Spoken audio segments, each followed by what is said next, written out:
it's Jensen and Bees. Welcome to the stream, and today, is more Genshin Impact, and specifically, we are going to be doing Durin's story quest. Been putting this off for a while, since, came back in November, and I've been delaying it for some reason. I do not know why I haven't been able to do Durin's, quest instantly, but you know, better late than never. Same with Linnea's story quest. Finally doing it. Actually, truth be told, the reason I been doing so many story quests recently is because I want to get any relevant / newer ones out of the way before I move on to other games, aka Zenless Zone Zero. And granted, a lot of the ones I've been doing, the Fontaine ones, weren't extremely relevant. Well, aside from, but, I wanted to get caught on Fontaine before we got to the summer event, just in case. But, at the very least, I'm glad I did them, even if they didn't end up being super relevant. But, I especially wanted to get all of, the, lunar version of Story Crest out of the way first before,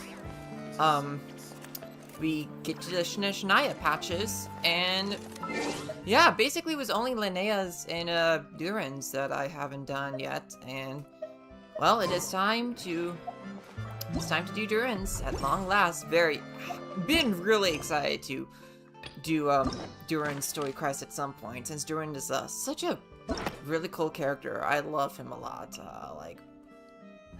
I wasn't one of those people who, was introduced to Durin through the, Albedo events from the early days of the game, but, I was actually formally introduced to him, in the, I heard about him, but I wasn't really introduced to him until, the, summer event pre-Natlan, and I was really moved by, that story, and And I did watch the cutscenes for the Albedo event, so, I'm all caught up on my Albedo-related lore, and anything related to Durin. And, over time, as, we started getting, little hints of, Durin, over time, through the promos leading up to, the lunar versions, and, seeing Durin throughout the main story quest, I've been really anticipating getting to learn more about this character, because I know he also is a bit he has an awesome design. Look at this design. He looks so cool. And second, I don't know, there's something about the character that I kind of connect with. I think it's because I kind of read him as an autistic character, in a way. I'm not saying he's canonically autistic, but he has some of those traits. He has a lot of very similar traits to ones I have. Anyway, without further ado, it is time to begin Durin's story quest. I'm so excited to do this one. Alright. And we need to head to Nodcry. Alright. What's the closest waypoint? Okay, there we go. Okay. Now we begin. Oh, traveler from beyond this world, will you witness this tale unfold? Is that Alice? Alice? You recognized me just like that? Well, maybe yeah, your voice is kind of distinct, girl. Anywho, come to Star Sand Shoal. There's a little something I'd like your help with. Well, it wouldn't be Clay's mom without a hefty dose of mystery, huh? Let's go see what this is about. Ain't that the truth? I think I'll switch teams first. I think I'll go to my Varka team. Alright. That is deployed. Alright, let's... actually, since, this is, Hexerite related, I gotta go with Nicole. I gotta have Nicole as, my main character I, use for this. Right, so we need to go... Wait, what's,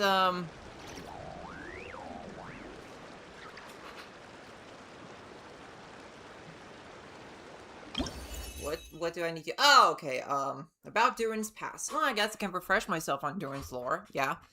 After receiving a strange fairy tale book, you and Paimon arrived at the wondrous world named Simulaka. There, you experienced an adventure with your companions. Eventually, you discovered that the world was created by based on a fairy tale written by the mage M. You also rescued a little dragon named Durin in that world. Mini Durin made friends with you, promising to aid you at some point in the future when you should need it. Excuse me.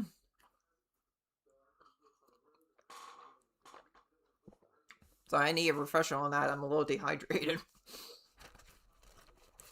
The once yearly Windbloom Festival has come around again, and so you and Paimon set out together for Mondstadt once more. But strange things kept happening. First, you found residents behaving weirdly, then Albedo was accused of murder. Concerned for your friend, the two of you accepted the invitation to join the investigation. After much investigative work,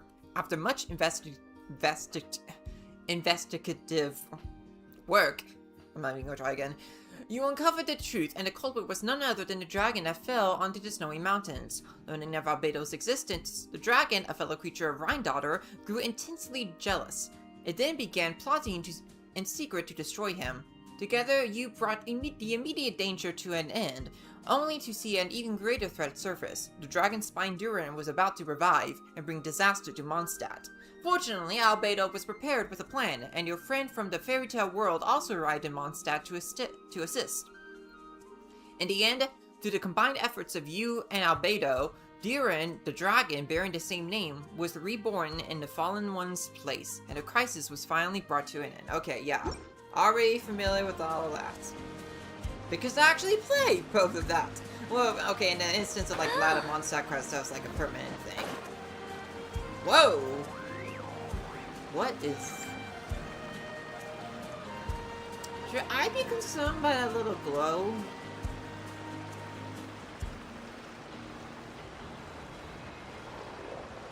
Oh, maybe that's not...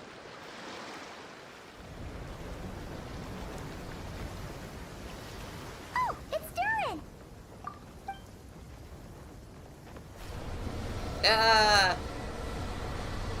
Durin? Traveler and Paimon? Huh, I'm sorry. I hope I didn't scare you. Oh, no, you didn't scare us. Just gave us a little surprise. Looks like you've gotten even more powerful now. Clearly. I don't know. It just feels like it's gotten harder to control. I didn't mean to strike so hard. I'm so relieved you didn't get hurt. It's all good. We've had worse. I mean, we just arrived as you were, like, clearly done with the fighting, so it's all good. Is the abyssal power inside you acting up? Ah, no, don't worry about that. It's been very stable ever since I got this body. Albedo made sure of that. What you saw just now is something that only started happening recently. Maybe I'm still acclimating or something. I'm sure it'll clear up over time. Anyway, what brings you here? Did you need something? Well... The day that the writer and the watcher crossed paths was the day that Hey, the magic Alice. known as storytelling was born. So, she asked us to come. Miss Alice? Oh, you too? I guess I really do need to work on my impression. Well, never mind that. It's been too long, Mini Durin. And please, that's Aunt Alice to you. Alice was so confident in her own, like, impression. Oh, I feel bad for her, though. That's just, like, she feels so confident in that. I could tell that. She was just like, ah, yes, this impression is going to fool everyone into thinking that I am not Alice. And yet, everyone could clearly tell that I was Alice. Oh, man. She's no Bruce Wayne when it comes to being Batman, let me tell you that. Oh, hi, Alexander. Welcome. I also love how she say, that's Aunt Alice to you. I love that. I have brought you and the traveler together here for a very important purpose. It has to do with your mom. My mom? You mean Am? Indeed, fairy tale author extraordinaire, Anya Marie Andersdaughter. See, I Marie, knew yes, this would be right up that's your her name. alley. I keep forgetting where Am's real name is. Admittedly, I do not have all of the Herkenzirkel characters' names memorized. You know, I know Alice, I know Nicole, I know Barbaloth, I know Rhine-Daughter. That's basically it. I don't have the others memorized. But now I remember Marie. Now then, if you'll open the book, I will begin narrating. Alright, where should I open the book? Cool looking book, too. The day that the writer and the watcher crossed paths.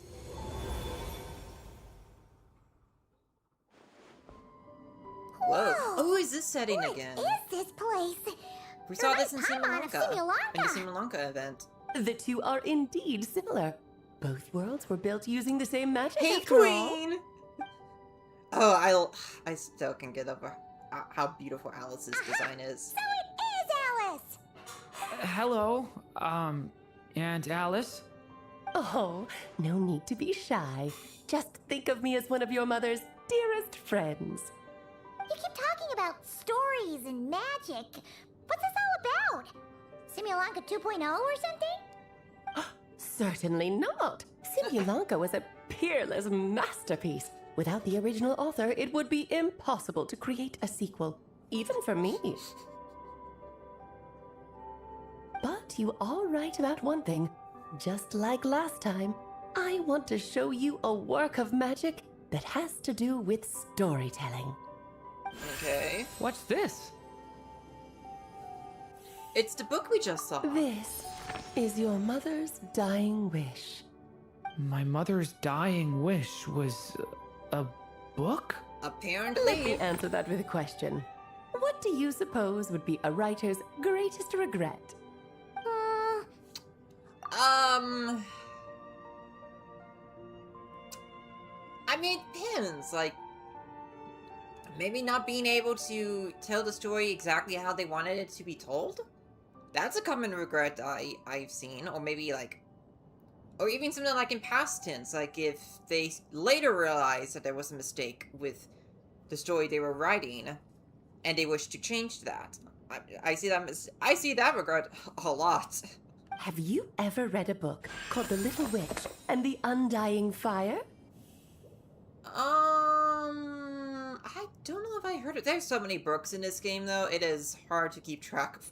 The only book that I can remember off the top of my head is PNGtuber, and that was the one that came out like a little before Arlecchino was released. That's like the only readable in this game that I can remember by name. And even then, I haven't even read a lot of the others. I don't know if I even read... No, I have read PNGtuber. I just haven't read any of the other readables. Yeah, I'm very casual fan of Genshin lore, as you can tell. So, not yet. Oh, well, you're missing out. It's a wonderful book. It began as a little game at our tea parties. Each of us took turns writing the next part of the story. I'm sorry, each of you took turns writing part of the story?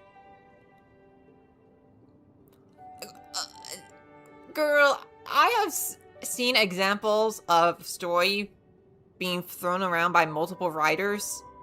They usually don't end up being that good.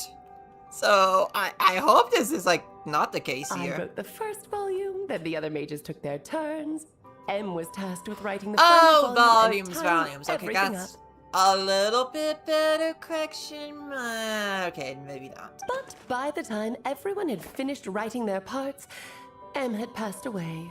Oh, it was a terrible shame. A true tragedy. And that is the answer to my question. A writer's greatest regret is to leave a story unfinished. Oh, that's another one. That's another one, yes. So, having a story just be left unfinished sucks. Absolutely. Like, I hate it when that happens, you know? I mean, I've had several, stories I wish were finished, but sadly haven't. Like, Tron Uprising, the Snyderverse. I can't really think of anything else off the top of my head, but there probably is something. But all is not lost. I couldn't stand the doom and gloom of it all. So I went ahead and wrote an ending myself on her behalf. Ah, okay. Then what's this book? This is the answer your mother gave to the same question. In her eyes, this was her greatest regret. She made me promise that I would bring it to you because she believed the only person who could resolve this regret is you. So my mother's greatest regret is another unfinished story? You could say that. And I guess resolving the regret means finishing the story? That's one way to put it. Oh, is a straight answer too much to ask for? Clearly. Her answer was quite the opposite of what I'd expected. But oh, how touching it was. I'd love to tell you what she said, I really would. But that would spoil the plot, and we can't have that. Spoilers ruin everything. Oh, so she just pulled a river song and went, spoilers. Oh, I love Alice so much. Fine, we'll make do with the breadcrumbs. It's hardly the first time you strung us along like this. Just think of this task as giving a story a much-needed ending. All I ask is that you do your best. I understand. But I only just started learning human script, and I don't have any writing experience at all. Relax. Why else do you think your dear aunt went and found you two such wonderful helpers? That With being their us. experience, you'll have so many story ideas you won't know what to do with them. So Don't that's be shy why to ask we're lots of here. questions. Yeah. If it's to help Durin fulfill his mother's dying wish, then we're in. Aunt Alice, could I ask, what kind of story was my mother hoping to write? I had a feeling this might come up, but that answer isn't mine to give. You'll have to find it yourself, here inside this book. Well, okay then. Don't worry. We'll help you come up with loads of ideas. Yeah. Let's find a nice spot where we can settle in and read through this thing. We could even get some snacks, too. Ooh, the actual process might not be quite the walk in the park you're imagining, Paimon. Why's that? Because when Em created this book, she borrowed my magic. In other words, it's not a book you can just pick And let up me and guess, read. it's a book It's we a are actually magical going to go book. inside of, isn't it? Its chapters are scattered through memories of the past. Gather them all, and the book will show you its secrets. So, where are we supposed to find these memories? Em left a trail of clues for each unfinished chapter. Follow the hints, and you'll find them. Oh, and when it comes to adding to the story yourselves, you'll need to use this. And this is... This, What my dear little Paimon, is the that? ink Em left behind. Infused with a little of my own magic, of course. If you're planning on writing something inside the book, you'll need it. Okay, how very magical. That's certainly one way to put a, surprise UI element. It's extremely precious, so be sure to use it sparingly. This is all that's left. Oh! So we need to search for the memories and Noted. keep an eye on how much ink we're using. It just had to be a wild goose chase, didn't it? Perhaps it's just another form of What kind of storytelling. ink did Em M was make ever that? so creative when it came How to did things like M that. you make this ink if it's just the kind of ink think of that it as a little Elizabeth challenge here? your mom left behind. Who knows? There could I'm wording even that be a weirdly. mysterious prize at the end of it all.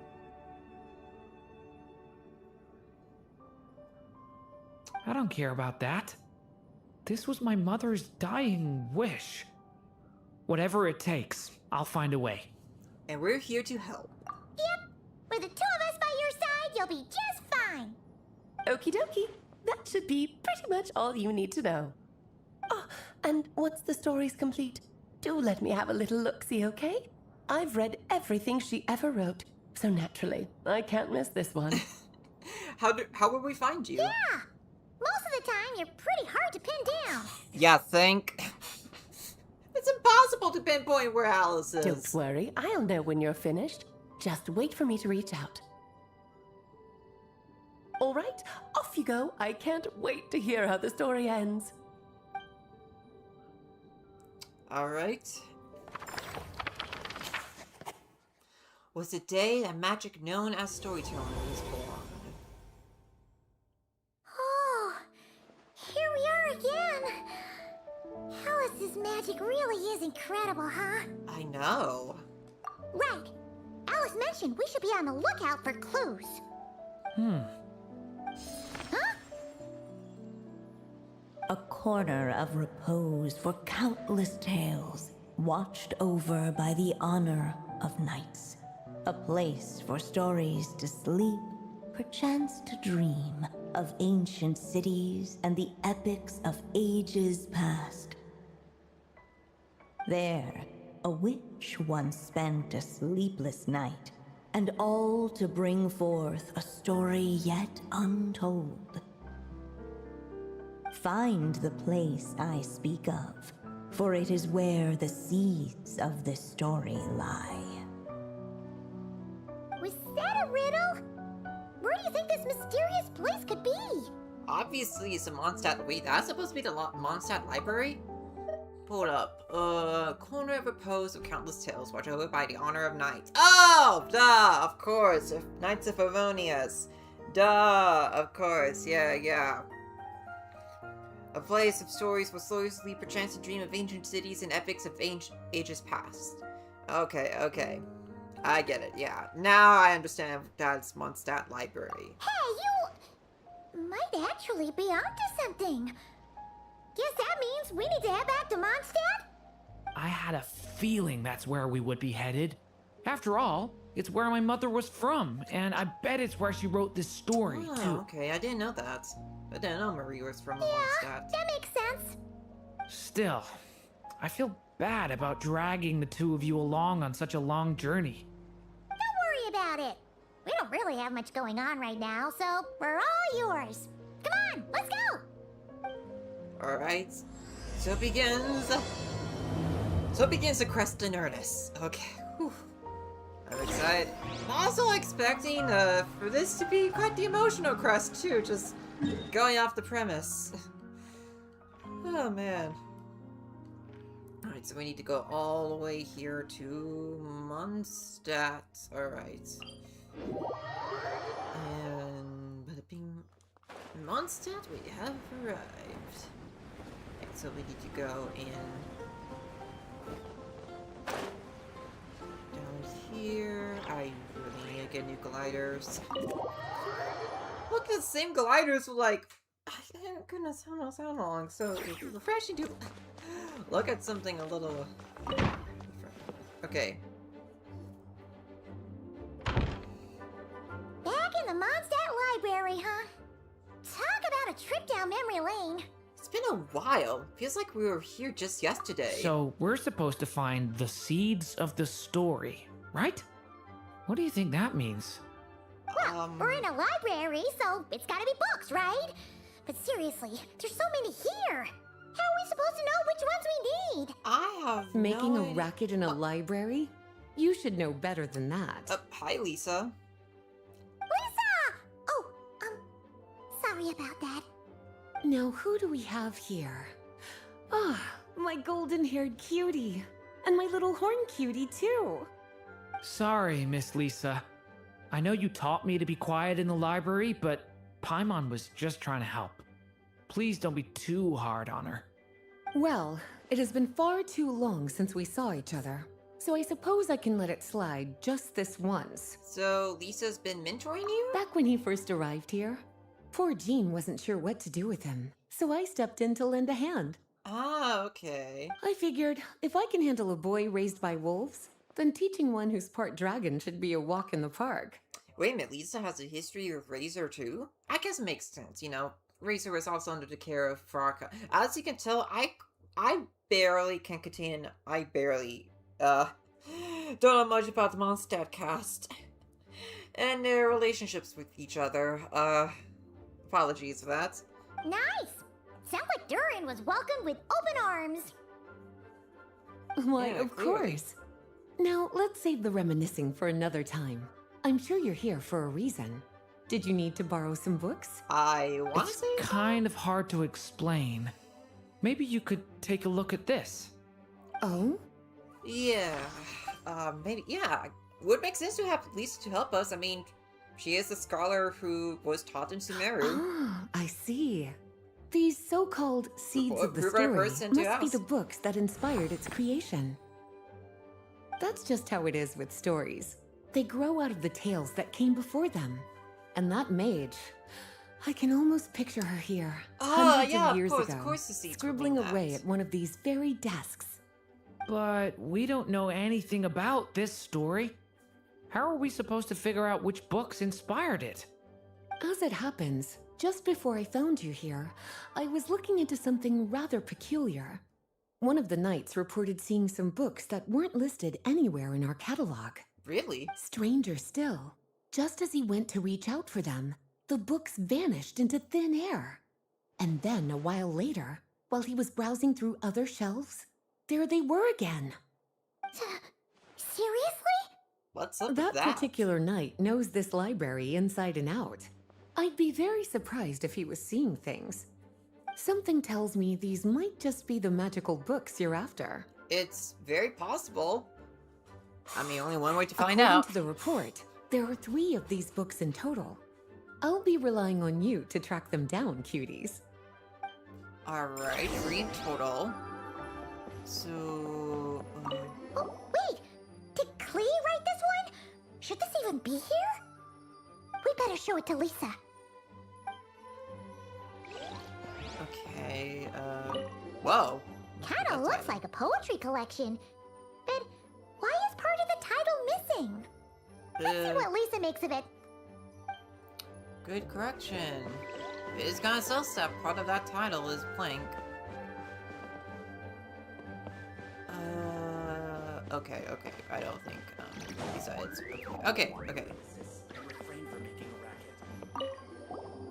Second strongest spell in existence.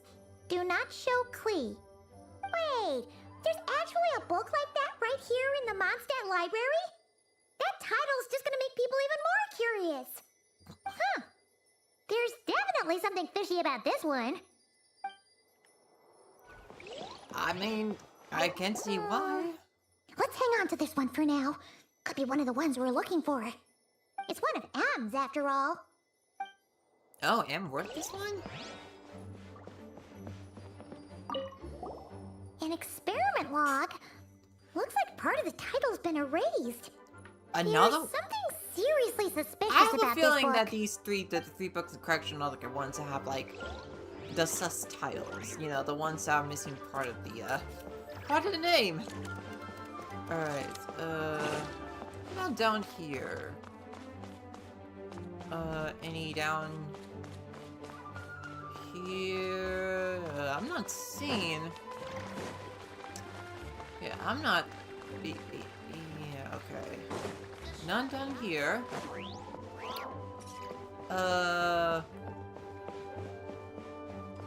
Just want to make sure I looked thoroughly through everything before I went to Lisa. Well, did you manage to find them? Found like 5 of them. Huh. This book definitely doesn't belong here. Yeah, we can tell just from reading the title. Albedo was the one who brought it in.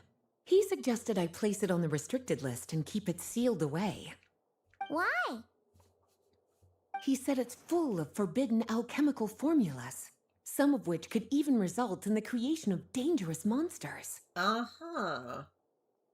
Apparently, the danger it posed was so great, he didn't even feel like it was safe to carry around or keep it in his workshop. Really? That definitely sounds like That's it shouldn't great. be here then. Still, if that mage read this book too, it must have been written a lot earlier than I'd imagined. But by who, I wonder? Well, did you manage to find them? Okay, what else? Yes, this is a restricted book, all right. It certainly isn't supposed to be here. Huh. But it looks like a regular poetry collection. How did it end up being classified as a restricted book? The issue lies with one of the poems inside. You've heard of the great battle that took place on Dragonspine, yes? Vaguely. 500 years ago, during the Oh, good. A cataclysm in recap. Conria, Thank you. an Thank you, evil Lisa. dragon descended upon Mondstadt. A fierce battle with Dvalin ensued, but in the end, the Oh, the evil dragon must be dragon Durin. fell, and Dragonspine became its resting place. Ah, okay. The evil dragon's probably Durin. We're talking about Durin. The Durin of Dragonspine. Well, the poem in question turns the whole battle into a dance, with the evil dragon recast as an innocent child who came here in search of friends. Oh. But given all the suffering experienced at the claws of that dragon, how could the people of Mondstadt accept such a retelling? True, but I have a feeling that's also in relation to Durin to Similanka Durin, who also had trouble making friends, but wanted to make friends. So I feel like that's what that poem is paralleling. Bards are often accused of inventing history or distorting the truth in their ballads, but this one hit a bit too close to home. And since the knights back then were unable to track down the author, they decided to ban the entire collection, blot out the title, and seal it away for good. So the version in the poem, it was all a lie? I'm afraid that question is something only the dragon himself could answer. Well, did you manage to find them? Okay. What about the blueprints? Well, this book has quite an obvious connection with that mage, considering she was the one who wrote it. But as one of the library's classics, its presence here is hardly unusual. It really is a must-read, so if you haven't read it yet, that's your homework, cutie. Well, did you manage to find them? Okay, that wasn't it. Truly extraordinary, and certainly not the kind of thing that should be just lying around. In fact, Miss Alice gave strict instructions about it. So, it's some kind of book of spells? Paimon's guessing magic this powerful should be kept a secret. It's true. This I mean, book if does it's anything contain from one of Miss Alice, Alice's spells. I doubt you would want But all that to be honestly, spread. virtually no one could actually pull it off, even if they tried. Yeah, that's fair. I mean, let's be real, the only person who probably would pull off any of Alice's spells is, Klee. The only reason it's even meant to be in the restricted section is because we can't let Klee get her hands on it. After Klee was born, Miss Alice advised us to seal it away. She even added that little subtitle herself. So, it's to keep it away from Klee, huh? Does that mean she could use it to cause even more mayhem than she already does with Jumpy Dumpty? No, that's not it. As Miss Alice herself put it, letting Klee see it too early would spoil the surprise. So she's saving it for later. Okay. Well, would you look at that? Seems like these are the little troublemakers you're after. And all three just so happen to be forbidden texts. What kind of story requires reference material like that, I wonder? I wish I Forbidden could give a good answer to that, You know, Lisa. the first time you mentioned that the library had a restricted section, Paimon thought you were just trying to scare us. Are you saying it actually exists? Not really something you should be poking your little nose into, is it, cutie? Sorry. Seeing as it was Miss Alice who asked you to look for these books, I won't question the matter. But they'll need to be sealed away again once you're done, so don't forget to return them. Don't worry, Miss Lisa.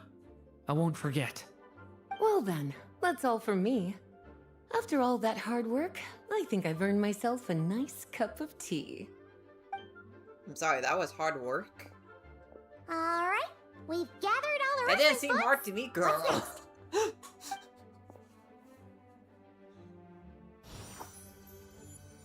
Wait, look! And the books are responding to the book. Okay, well, they clearly have a connection. Find the place I speak of, for it is where the seeds of the story lie. Long, long ago, an evil dragon descended upon the human world, bringing terrible calamity in its wake. Bravely did the people resist, until at last, the dragon lay slain. Later, a witch with a love for stories came upon the tale of the evil dragon, and for reasons she could not explain, felt a pang of sorrow on its behalf. Oh. For she knew, despite its body being born of wicked alchemy, all along, the dragon's soul was that of an innocent child. Right Hence up why she to the created moment of its Sumaka, death, Durin. it had no choice in becoming a vessel of calamity, nor could it fathom the cruel fate that lay before it. Though the witch had a love of stories, she was not pleased with how this one ended. No, that won't do, she thought. I'll write you a better ending instead. And so she set off to do just that, borrowing a little magic from her friend. With it, she wove a dragon's egg, resolving to rear a dragon child of her own. Yet long in thought she lingered, wondering what kind of world her little dragon ought to behold upon waking. Who should be used to adorn his cradle?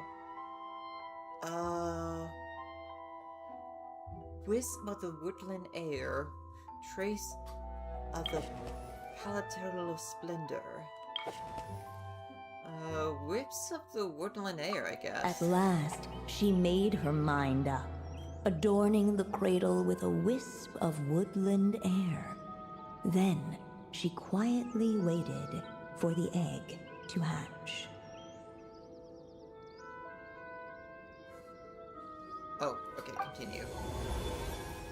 Whoa! Oh, we're actually inside. Ooh, this the looks like story. such a cozy location! Oh my, I am absolutely in love with this area. This is so cute and cozy. And very cottagecore. Very cottagecore. This must be Aunt Alice's magic. That was the opening we just heard, right? Sounds like the story is about Durin. Yeah. A story about me?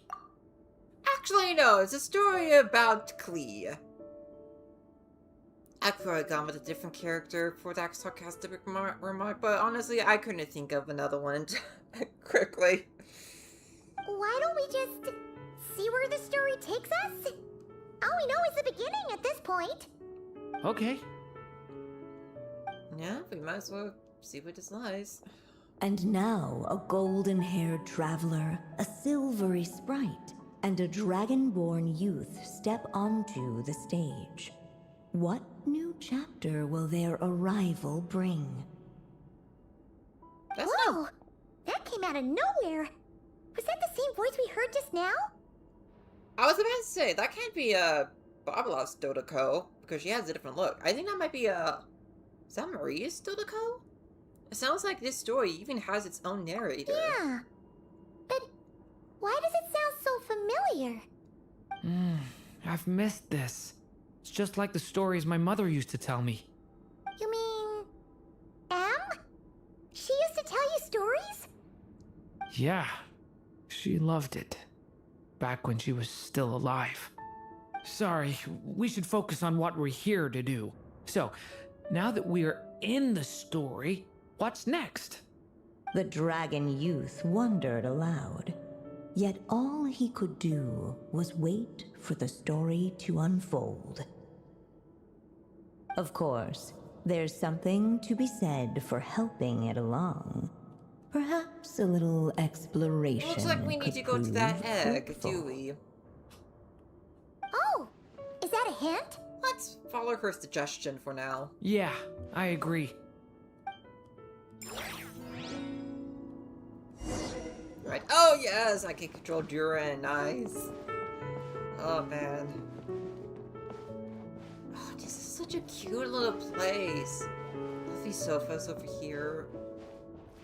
That desk is really cute. I'm just obsessed with this nest over here. Like it's, man, the flowers. And then the tree step, like, this giant tree. Man, it's so cozy. I love this little area for the egg here. That is like, this even has a little tea. That is too cute. I love the little stars and decorations over it. So cozy, so cozy. This must be the dragon egg, right? Looks like it's gonna hatch any moment now. So we've got a dragon egg about to hatch, a witch who loves stories, and that evil dragon we heard about at the beginning. Yep, it all adds up. This is my story, isn't it? Sure looks like it. Okay, so how are we supposed to help the story along? It feels like all we can do right now is wait. Apparently, it hadn't dawned on the group to look for a way to help the egg hatch faster. Sorry? Sorry for not realizing that. Oh, right. We're at the point in the story where we're waiting for the baby dragon to hatch. So that has to happen before the story can continue. And how do we do that? With the flames at his command, perhaps the dragon youth might be able to provide the egg with sufficient Oh yeah, warmth. that does make sense. You know, eggs would cry out What? warmth. You want us to I believe. roast the dragon egg? I don't know. The I don't remember silvery biology that sprite's well. surprise betrayed her lack of reading. For in countless tales, it is told that only by fire's embrace will a dragon's egg hatch swiftly. Oh, okay. You kinda have a point there. Wanna give it a try, Durin? Okay, I'll see what I can do. Okay, clever use of implementing Durin's gameplay into the class. After Durin releases his elemental skill, binary form, converges and division. I wouldn't know anything about having a binary form, if you know what I mean. Anyway. Both his elemental skill and normal attack will be converted into special forms. Casting a special elemental skill, Transmutation Confirmation of Purity, will turn his next elemental burst into Principle of Purity as the light shifts, manifesting his power in the form of Dragon of White Flame. Casting a special normal attack, Transmutation Denial of Darkness, will turn his next elemental burst into Principle of Darkness as the stars smolder, manifesting his power in the form of Dragon of the Dark Decay. That's right, yeah, he has two forms depending on his,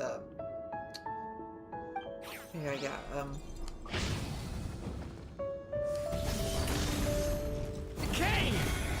New life! Let every unborn life be welcomed with tender anticipation, and may that warmth stay with it for a lifetime. Okay, that's the trick. Nice. At last, under the witch's expectant gaze, the little baby dragon Durin. broke free from its shell.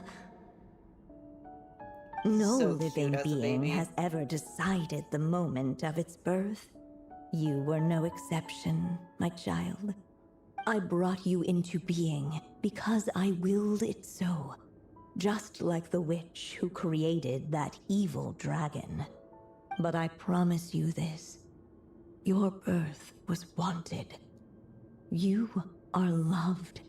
And you will have a different fate than the dragon that came before That you. is, oh my, that is genuinely really beautiful. Wow, that is such a beautiful reasoning behind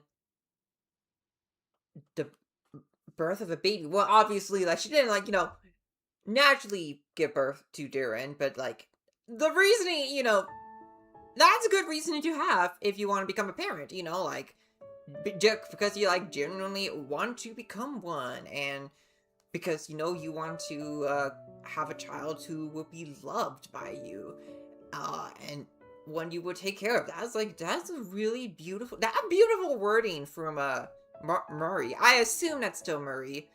Oh, Murray? Mary? Murray, I think it's Murray. Yeah, that is really beautiful. I love that. I mean, obviously I can really relate to it myself because I have no desire to have kids whatsoever.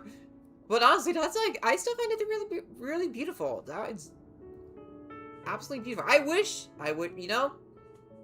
wish more parents had this reasoning behind wanting to have kids. You've never told me those things before, but for some reason, I always knew. Thank you for bringing me into this world. Man. Beautiful.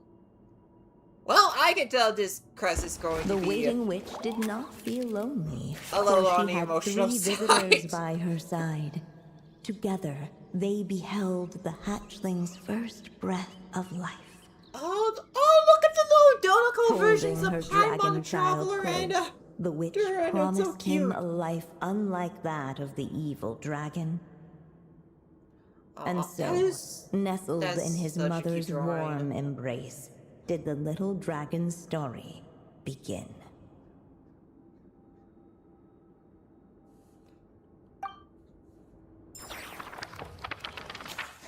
There a witch once spent a sleepless night, and all to bring forth a story yet untold. Okay, I mentioned read on time. Isn't this Mondstadt? Looks like we're back in the real world. I don't think Looks this like is there's a more real written on the world, page Paimon. now and less ink left than before. So, does that mean we've completed this chapter? So it is Durin's story after all, or at least a window into his past. Yeah, but why does M seem to think that the story isn't finished yet? Durin broke free from the curse, your guess is as came good into as this mine, world with a Paimon. new body, and even made a bunch of new friends. That already sounds like a happy ending to Paimon. Maybe there'll be some clues in the following chapters? True. Everything's always so mysterious with these mages. Guess all we can do is wait for more clues. Huh. Ah, what?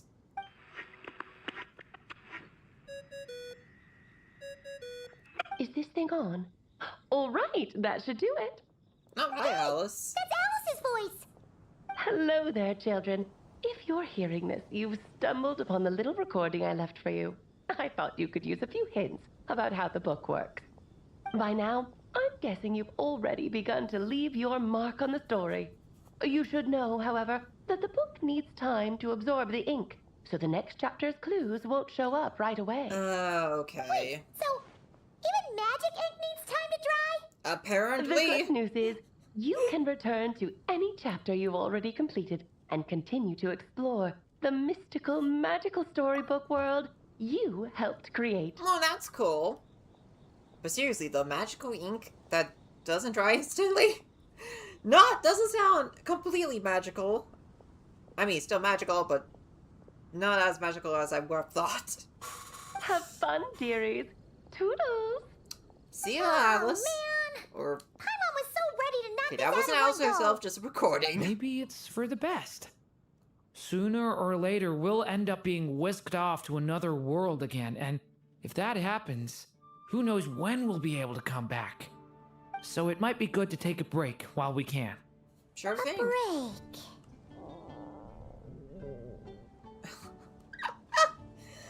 Girl, that's been me throughout today because I have been a little bit on the lacking of food side, today. Not because I've been avoiding food, it's just we're kind of lacking groceries over here, But anyway, I've gotten by today though, barely. Anyway, guess not as good time as any. Yeah, Paimon has a sudden craving for the good hunter's sticky honey roast. And we happen to be in Mondstadt, so... So let's meet up here later. I need to find Miss Lisa to return those books anyway. Okay. And me and Paimon will,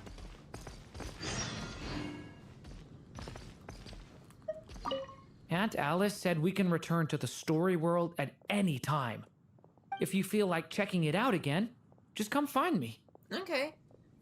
I don't really have that much of an interest in,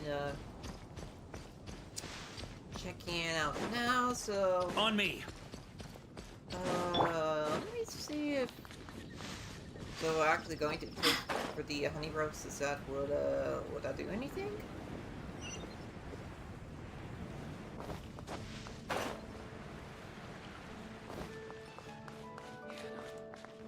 Unless I'm...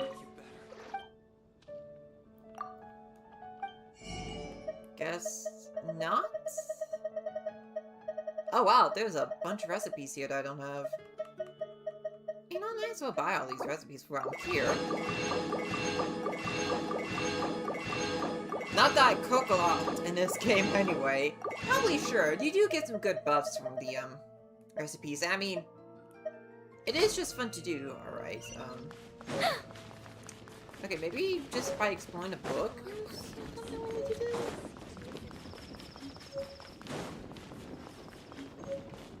Okay, where is Durin?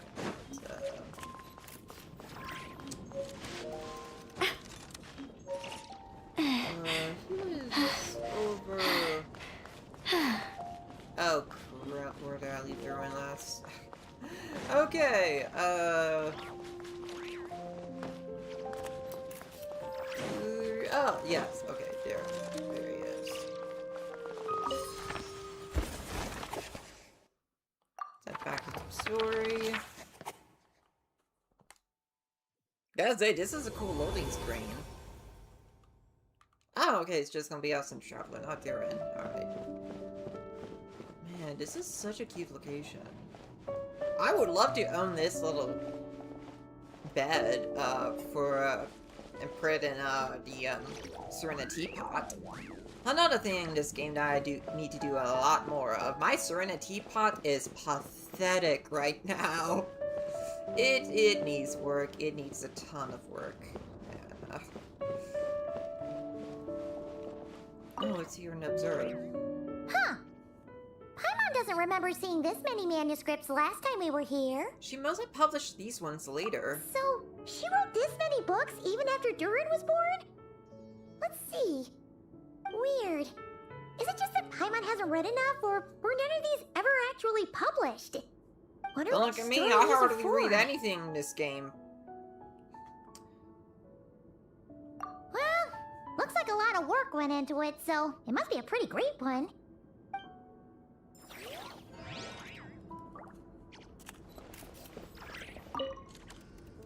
Oh. Huh.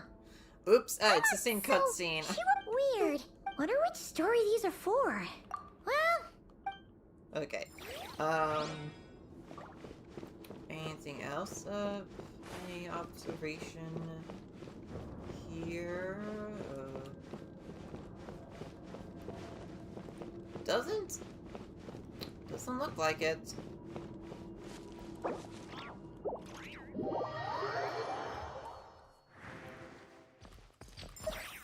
Aunt Alice said if you feel like check. Okay, so,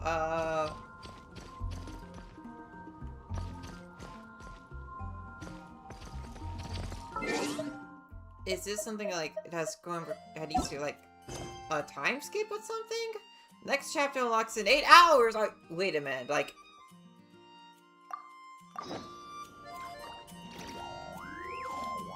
Hold up. Are you telling me that this is a story quest that we have to do, that we can't finish in like in one go?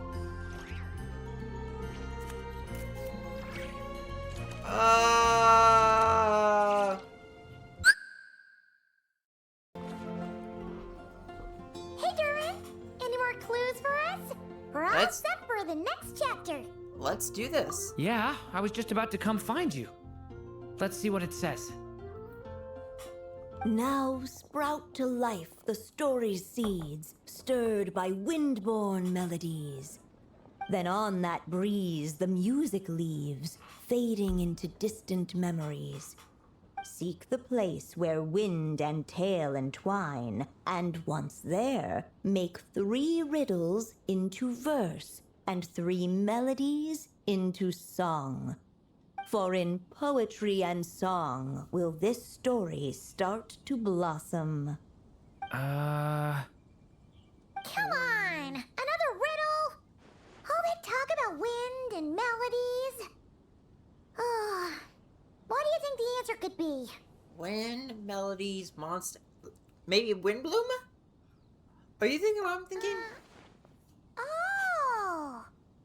Care to elaborate? Wind, music, Poetry? Tone deaf bards gotta know the answer. You mean Lord Barbados? What? He knows about Venti being an Archon? Albedo introduced us when I first arrived in Mondstadt. I mean, someone like me was bound to catch his eye sooner or later. It's better that it's out in the open anyway. Now, how should we track him down?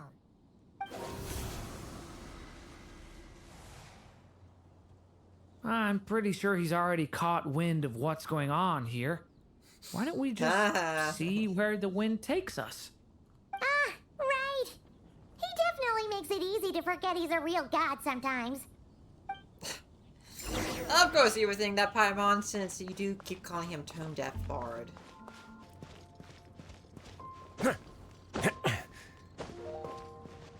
Alright, where is... I go back. Yeah. Where is Venti?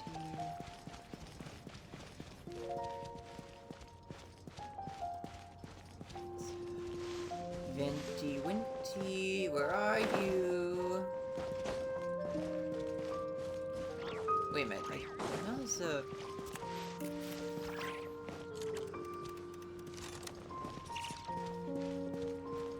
Ah, of course. I see when. It took me long enough to find this. All I do is follow this trail of wind. Ah, and there we go. Traveler, Paimon! What a sight for sore eyes! Ah, and the little dragon from the fairy tale world. I heard your voices calling out to me on the wind. Something about needing help with a riddle? Sorry Yeah? to disturb you, Lord Barbados. Disturb me? Not at all! To tell you the truth, I'm just as curious about this riddle as you are. Let me take a look.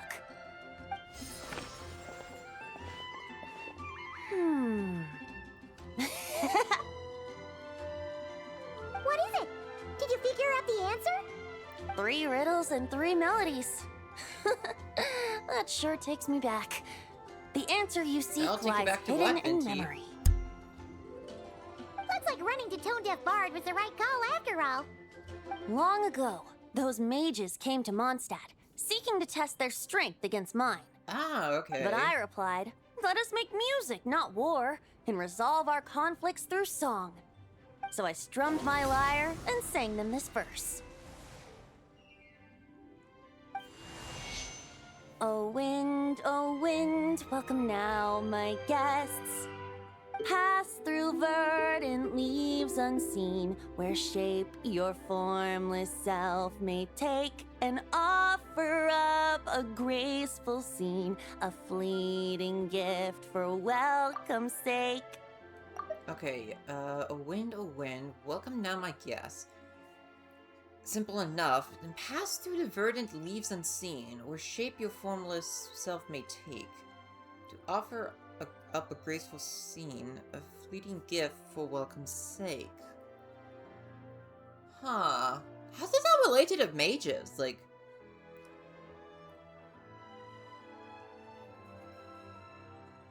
Or maybe that's just referring to himself? Since, you know, he took on a formless self, being innate and Sealy and all. I believe it was a Sealy, right? Don't quote me on that. Or maybe I think it was. Or maybe he was just a wind spirit. Maybe not a Sealy. I don't know. Leap at the edge of a sea of clouds, where land meets sky and sky meets ground. There frighten off the noisy crowds and bring my guests a calm profound. Oh, he's singing to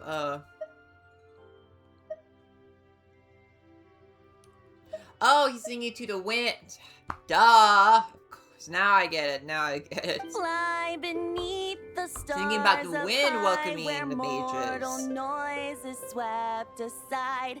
That my dear guests with starry eyes may share the dreams they hold inside.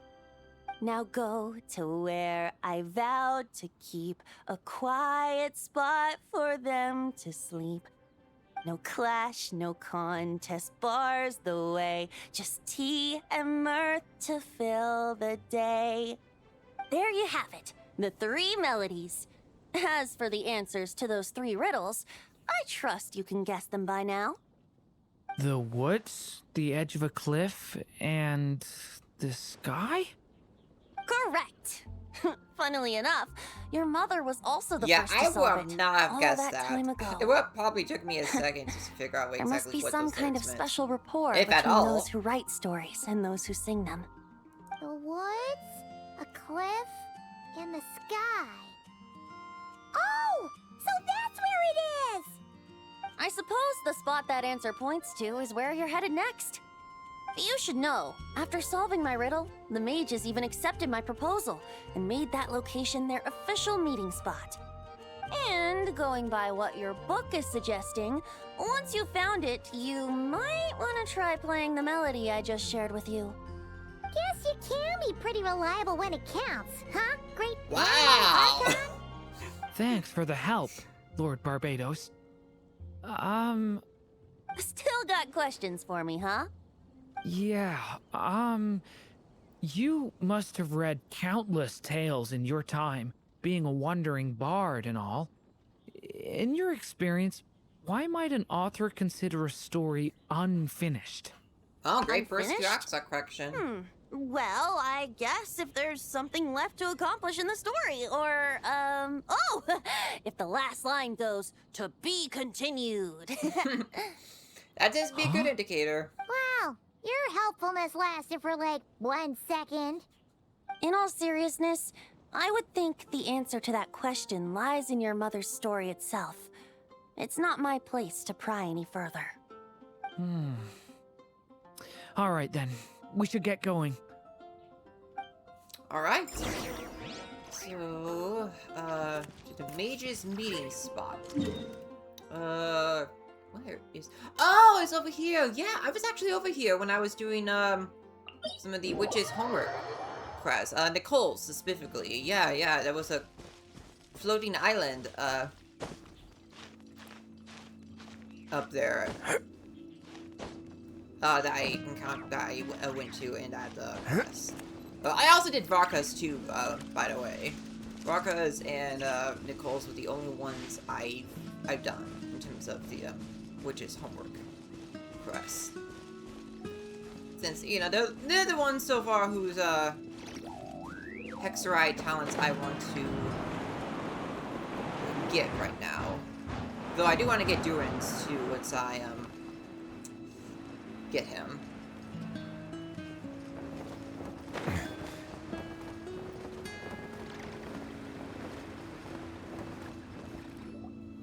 Okay, we're here! Now, we just need to play the 3 melodies, and we should be able to gather the memories for the next this chapter, meeting right? spot for them. It's A musical I would hang out up performance. here. Out of all the things Miss Lisa has taught me, that's the one I'm worst at. Leave it to me. Oh! Oh good, there are indicators.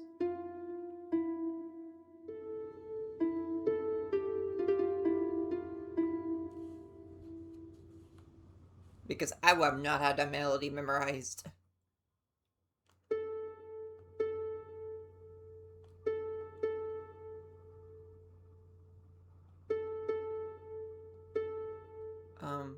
Oh, Gray's key.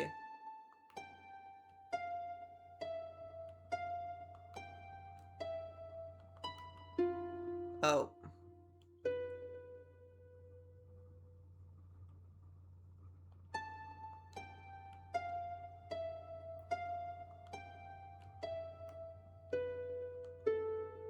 Okay, there you go.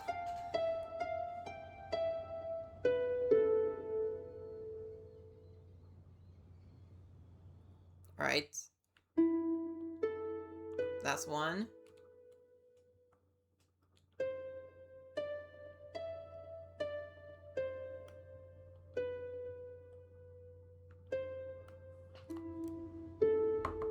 Okay.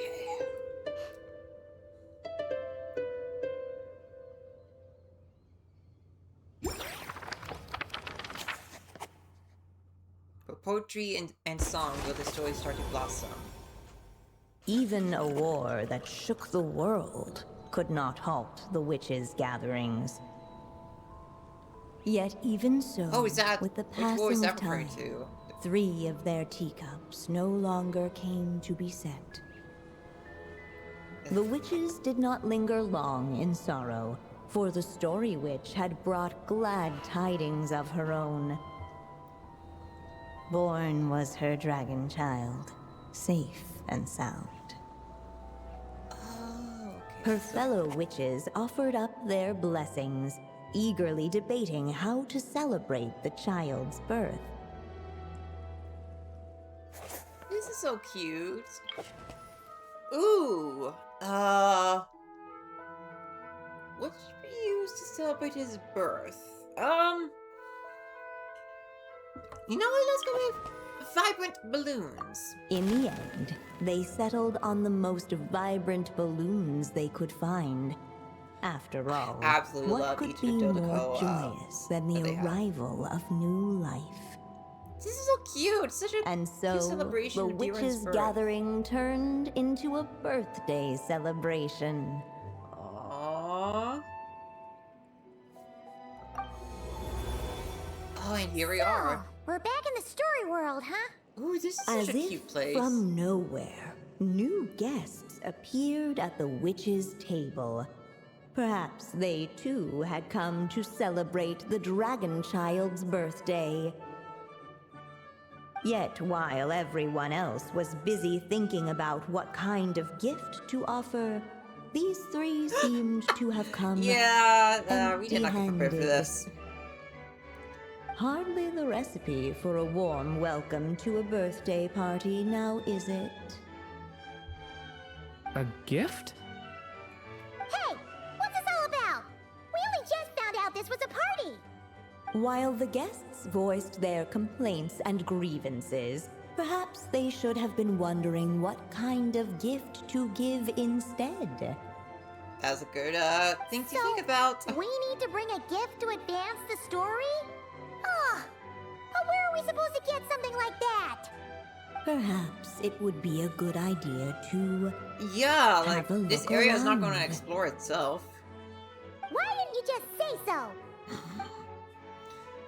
Palma's really not having it.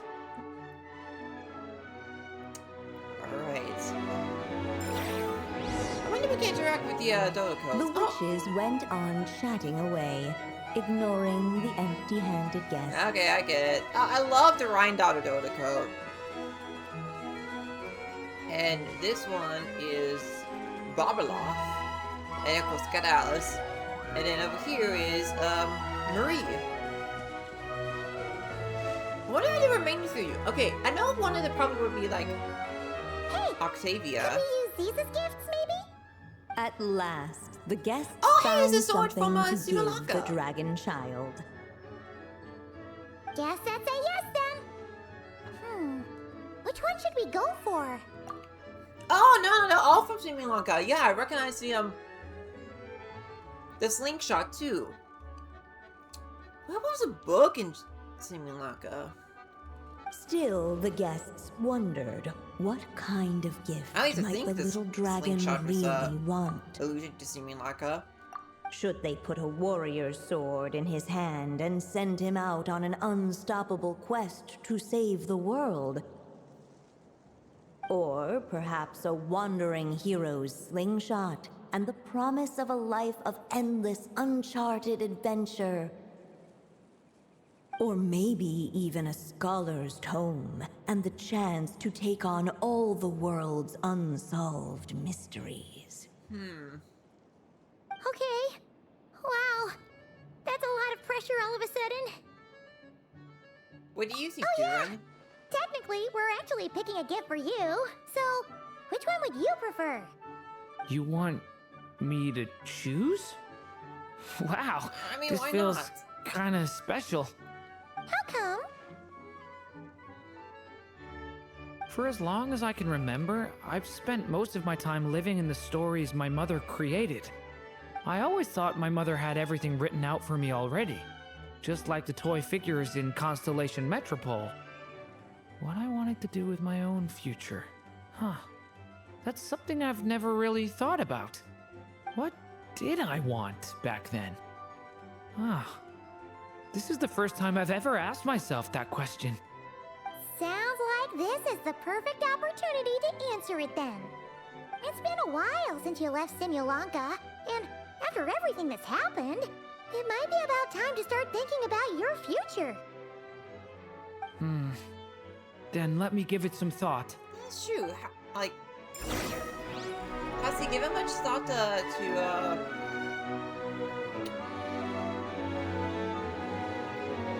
like what he wants to do with his life? Now that he's a newborn.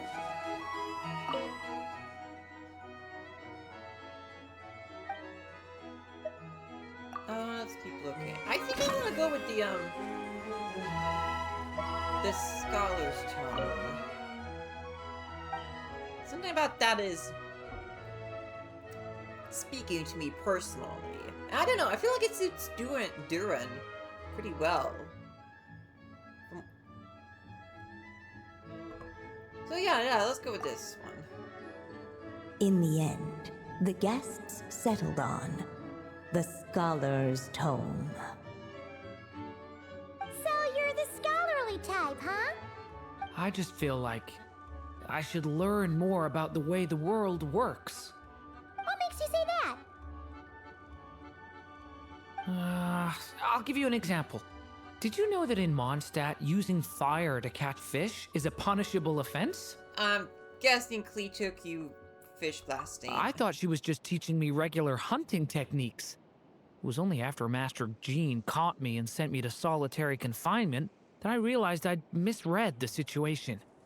So much of what's considered common knowledge in your world just wasn't in Simulanka. So I have to learn, or I'll keep causing trouble for everyone else. Paimon's not sure that counts as common knowledge. Alright, then now we can actually head to the party. Alright. They should let us in now that we've got a gift, right? Surely. Hello there. Brought a gift this time? The newly arrived guest presented his gift, wishing the little dragon a future as a wise and accomplished scholar. Accepting the guest's blessing, the Story Witch invited him and his friends to take their place around the table. Finally, she could introduce them all to her dragon child, telling all in attendance about the moment of his hatching, and of course, the name he'd been given. Cute. It was then that the Seer Witch, diviner of the stars, withdrew her gaze from the heavens and turned a sorrowful glance upon the little dragon. Well, did Bob You gave him the same name as that evil dragon? That's right. Oh, But the life that, I intend for him shall be very different. What folly to love so blindly. For as you must know, a name is the mirror of destiny itself. He who bears an evil dragon's name must also inherit the fate of its previous owner. His fate has been foretold. Then I'll rewrite it. The witches at the table fell silent, for they knew the Seer Witch's words had never once proven wrong.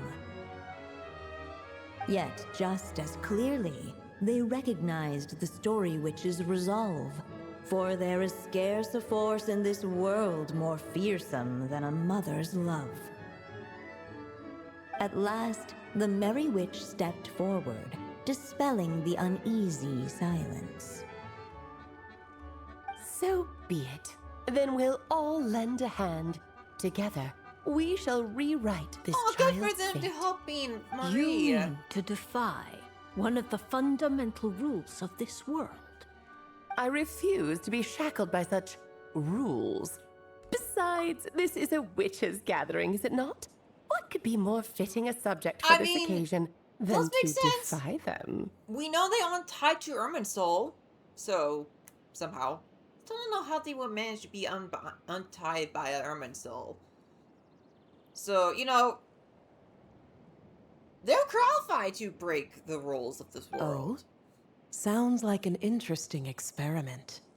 I suppose, were we to succeed in this endeavor, we might bring a touch of wonder to this otherwise dreary sky of stars. The Merry Witch finally talked them all round, just like she had done many times before.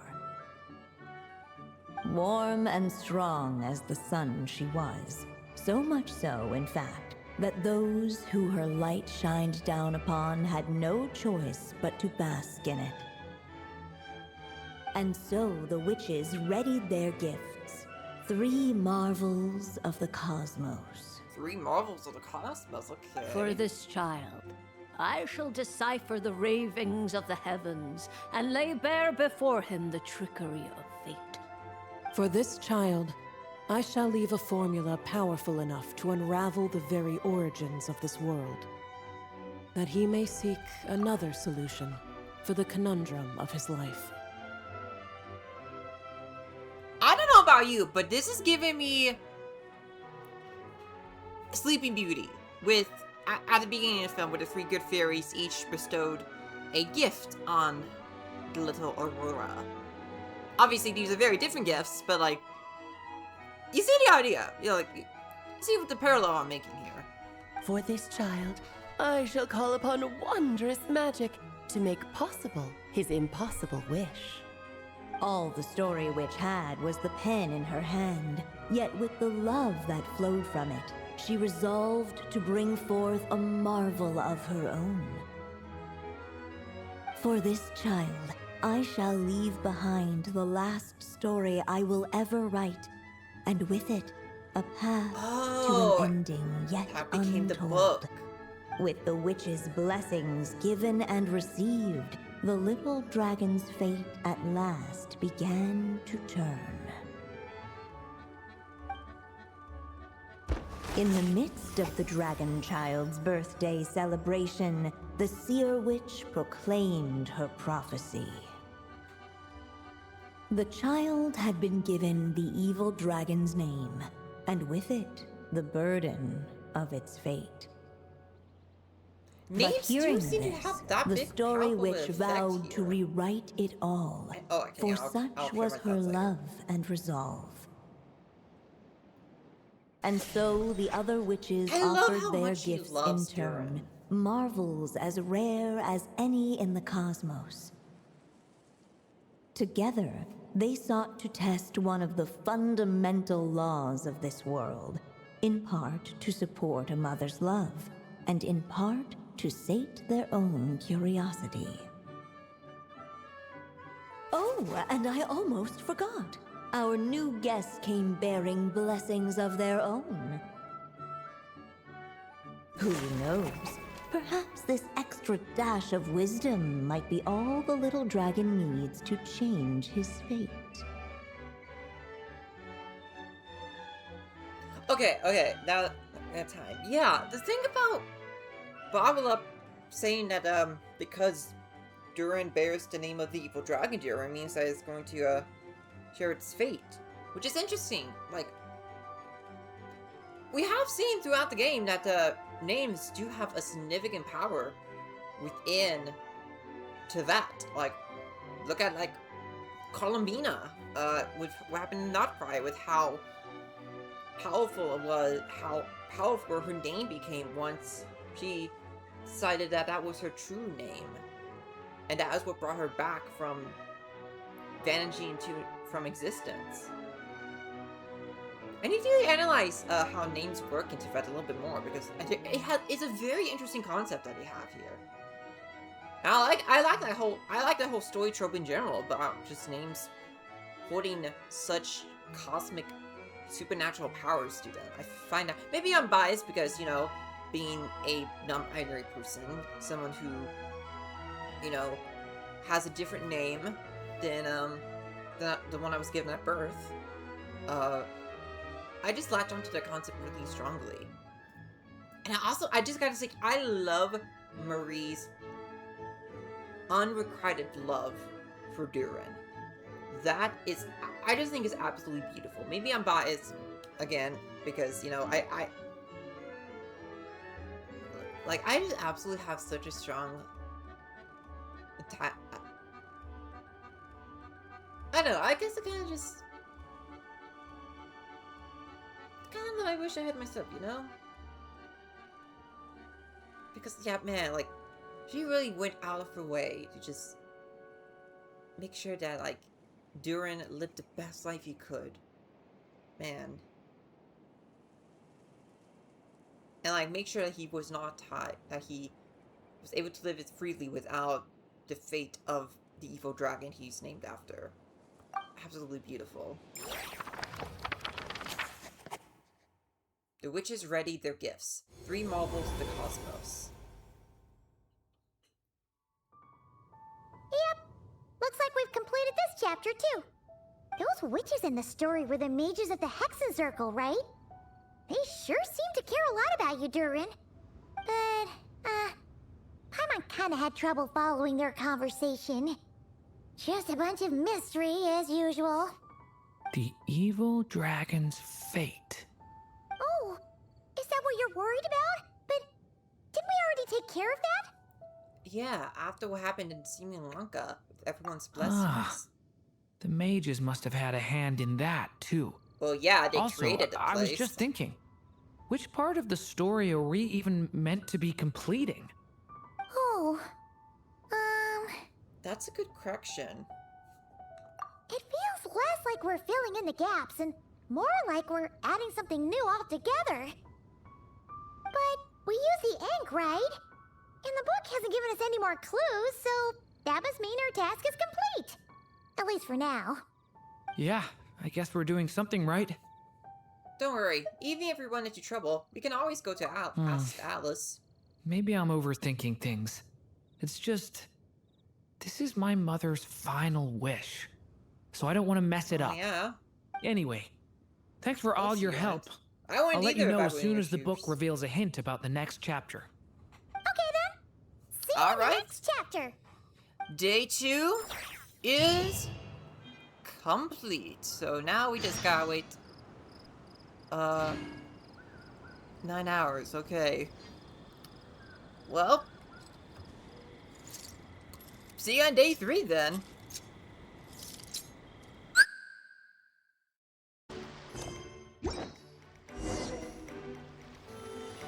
Sounds like the book must have given us a clue about the next chapter. Alright, day 3, let's begin. By going all the way back to Mondstadt because I was doing the event, I was currently in Fontaine. Not the summer event, the musket event. The one without voice acting. Some say the god of fate calls the outcome of every Oh, dice I roll see a few familiar faces. before it's even made. And that's why the secret to winning a lot of games is having that god on your side. Your luck is amazing, Kaya. Oh, Genius Invocation. Your turn. Give it another shot. Fear not, O Crimson Dragonborn, for I, the Princess of Ertalang, have bestowed upon you the benediction of the midnight hour, and with it you shall surely smite this usurper. Mein Fräulein means to say she's rooting for you in secret. Oh, and that you must, at all cost, defeat the one who snatched her limited edition card back. Oh man! You look, he was cracking his knuckles there for a sec. Oh no, the face! I'm not too sure if that counts as good luck or bad. Tis not but the perfidious machinations of fate. Hey, everyone. Miss Honorary Knight and Paimon, you're back! It's good to see you, Honorary Knight. Mein Fräulein is quite invested in the outcome of this match, so please, allow me to extend greetings on her behalf. Of course. But if you're all playing cards, how come you're not over at the Cat's Tail? There's something about our horned friend over there that seems to frighten off little animals. Aww, Could be because he used to be a dragon. that's sad. Normally, the animals just steer clear of him, but in the close confines of the cat's tail. Let's just say, the feline residents probably consider it their turf. And we all know how dangerous a cornered cat can be. So Durin got scratched? I just wanted to borrow one of their nests for a nap. One of their nests? Wait, you mean a cat sofa? Yeah, it's more comfortable for me. I can stretch out just the way I like. That is too But cute, it turns though. out the Black Cat and his minions are quite territorial. Luckily, Miss Diona helped smooth things over, and they finally agreed to let me use one. But, I only get to use it after dark. Tough luck, huh? Oh, Diona stepped in! You know, underneath it all, she really does like helping people. The more likely reason is because Durin won't touch a drop of alcohol. As far as Diona's concerned, that pretty much makes them two peas in a pod. It's a shame, really, considering everything Mondstadt has to offer in that regard. Mondstadt's alcoholic drinks are a bit too much for me to handle right now. But maybe someday. I mean, how old There's would no Durin need to be force in, it. human years? Who says you have to drink just because you're in Mondstadt? Yeah, it's just, I'd really like to make some more friends. So I need to learn how humans socialize. I guess alcohol is usually involved, though. But You're that's not why I wrong. started learning how to play Genius Invocation TCG. It's also a kind of social activity, but it doesn't involve that makes drinking. sense, yeah. And I've been lucky enough to receive the guidance of the Prinzessin de Verurteilung herself. I mean, what better way to socialize with other people than playing the game? Not that I know what that's like, because... I mean, that's not to say I haven't socialized with playing games with other people, just... It's been a while. Let's just say. Exactly! Who needs alcohol when you can make friends playing card games? I agree. Speaking of which, I'm not much of need an any alcohol tips from the person, so master playing over games. here? So I'd rather You prefer... wipe the floor I'd with rather that play opponent games of with other yours. people than I drink know, alcohol with other guarantees people. Unfortunately, with the luck he's having, not even that legendary card master from Sumeru could turn things around at this point. I like to see Sino try. That last roll wasn't great. But who knows? Maybe you'll have better luck next time? He keeps getting the exact same roll over and over. This is the third time already. The third time of getting the same roll? Okay. I agree with Lumina. Seriously? That seems like a very unlikely If there really is a coincidence. god of fate, they could have cut this kid a bit of slack. Like, I don't know, make it possible for him to roll at least one other side of the dice? I think I've lost. Must even a dragonborn, sanctified by the power of benediction, succumb to fate's insidious snares? Don't be sad, Durin. You'll definitely win the next round. You can even borrow Dodoko if you want. Mom says she brings good luck. Thanks, Klee, but there's something more important I need to take care of now. Oh, okay. So, the book's giving us another hint, right? Yep, and I think I've guessed where we're headed this time. Come on, follow me. Okie dokie. Yeah, it was really cute seeing, Durin interact with the other Mondstadters, like, playing TCG with our characters. Not every day you're back in Mondstadt, huh? Care to grab a drink if you're free?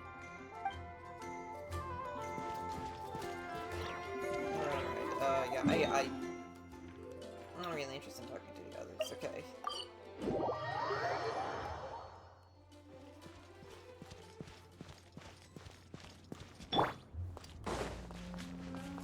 I think I'll use some gold. In what sort of castle might a storybook dragon dwell? Alright, very The fitting witch to say turned that to at a the mighty Fallen dragon Slayer. born upon the wind to seek her answer. From afar, she beheld a solitary castle, standing lonely beneath its wings, and wrote it into words. Its walls kept out the wind and rain, yet also cast a solemn shadow. Enveloped by their shade, the story's boughs were lulled into a torpid slumber and reached no further skyward. So that's the clue. I think we're meant to find a place where dragons live, and this time, in the real world. Well, I asked we're at a around, place. and it just so happens that there's a place like that in Mondstadt. Yep. Yep, that checks out. I've heard that the dragon here is called Dvalin, and that he's a magnificent creature. I hope I get the chance to meet him. Wait a second. Do you think having the two of them meet is the best idea? You know, considering everything that happened in the past? Oh, right. Wasn't Durin the one who Yeah, Dvalin and evil Durin. Yeah, they were, not on the best of terms? I forgot why, though. Man, there's a lot more in this game that I have trouble remembering. No, How this would we Durin is even different. explain everything to him? Well, if we do run into Dvalin, it should turn out okay with us there at least. Is something wrong? Nope. Let's go. Right, yeah, nothing wrong here, yeah, nothing wrong. Nothing wrong at all. Ooh, man, you can get there faster with waypoints. Yeah.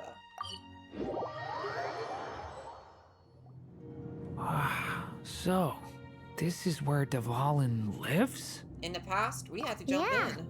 Right into the middle of a raging storm. If you're afraid of getting blown away, Paimon, you can always hang onto my sleeve. This isn't Paimon's first rodeo. Come on, let's get going.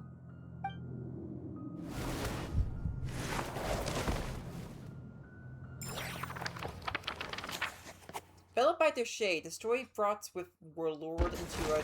Man, I missed that. Okay.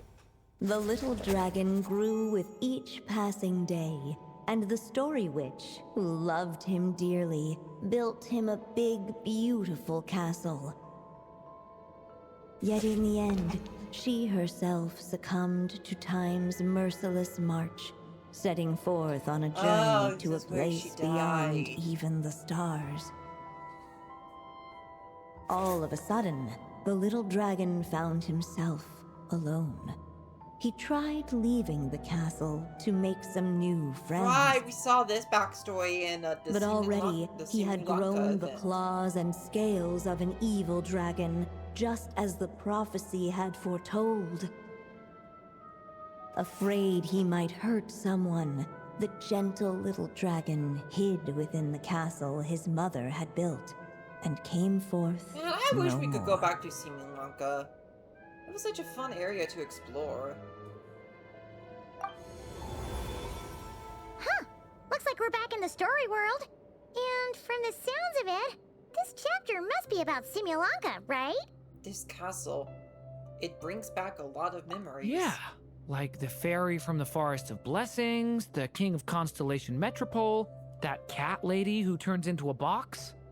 Ah, yep. That will be Nilu, Navia, and Kirara. Oh, and there's Hat Guy, too. Only lately, whenever I see Hat Guy, I get this strange feeling. What kind of feeling? It's like there's something on his mind. He hasn't told me what it is, but I can sense it all the same. Well, he's always been kind of broody. Next time you get a chance, just ask him. I guess I should focus on fulfilling my mother's final wish for now, though. Yeah, we should get started on this chapter. So, let's track you down and free you from fate's curse once again. That day, a small band of adventurers suddenly arrived beneath the castle walls. They promised to help the little dragon cast off the curse of fate. Yet as they stood beneath the castle walls, it appeared they had no idea how to even begin. Well, just give us some instructions. Hey, instead of making fun of us, how about giving us a hint? The little dragon had shut himself inside the tall tower at the castle's center. Anyone who wished to reach him must traverse the barriers that wall off his heart, for there is no other way. Looks like we're in for another long one. Let me try something. Ooh, do you have an idea? If that little dragon in the tower used to be me, then surely I'd know how he shuts people out better than anyone. Come on, follow me. Tis true, like, if anyone can figure out, it'd definitely be you, Durin. That telescope. I've seen magical tools like... Oh, okay, you know what, I before. think I can just figure It it should out. come in handy.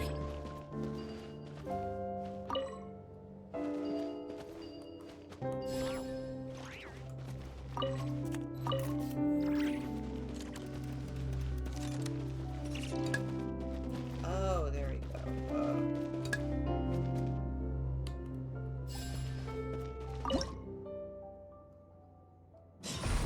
Woo! Gotcha. That block just got bigger! We can get past the obstacles ahead by using these blocks to jump upwards. That's cool.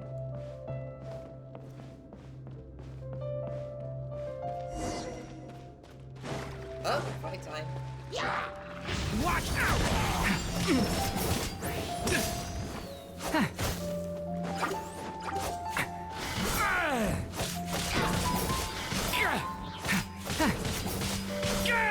Stay back! A turning point in fate!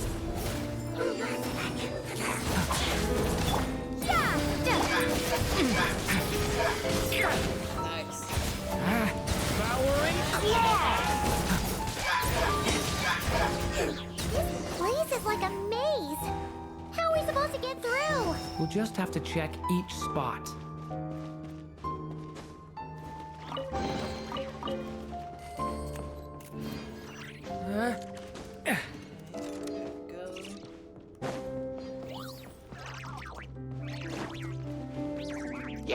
Watch out!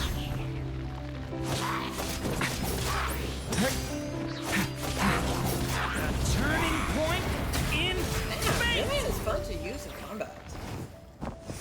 Though I keep forgetting how to use his form, switch forms. It's his via his skill, right? You should be able to use this block somewhere.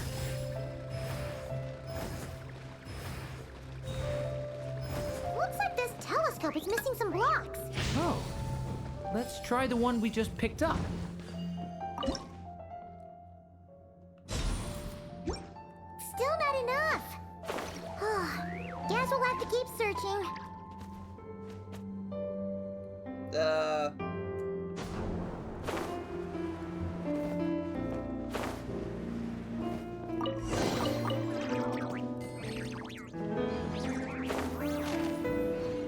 I mean, maybe here. Oh. So this way, are we losing more ink? Come on, Durin. Or, little story dragon. Just calm down. Stay back! I don't want to hurt you. Loneliness and fear had built a cage around his heart, shutting out all who would look upon him. And thus, all the adventurers could see I feel was for his Durin. shadow. I was really moved by his story when I did the Simulanka events. Like, man. Don't worry. We can help you. Don't come any closer! And that was the last the little dragon spoke. How are we supposed to persuade him if he won't even talk to us? This really could have been how my story ended, huh? Back in Simulanka, I was no different. But even though I kept shutting everyone out, deep down I hoped someone would be strong enough to face my power and break through to me. And that's exactly what you all did.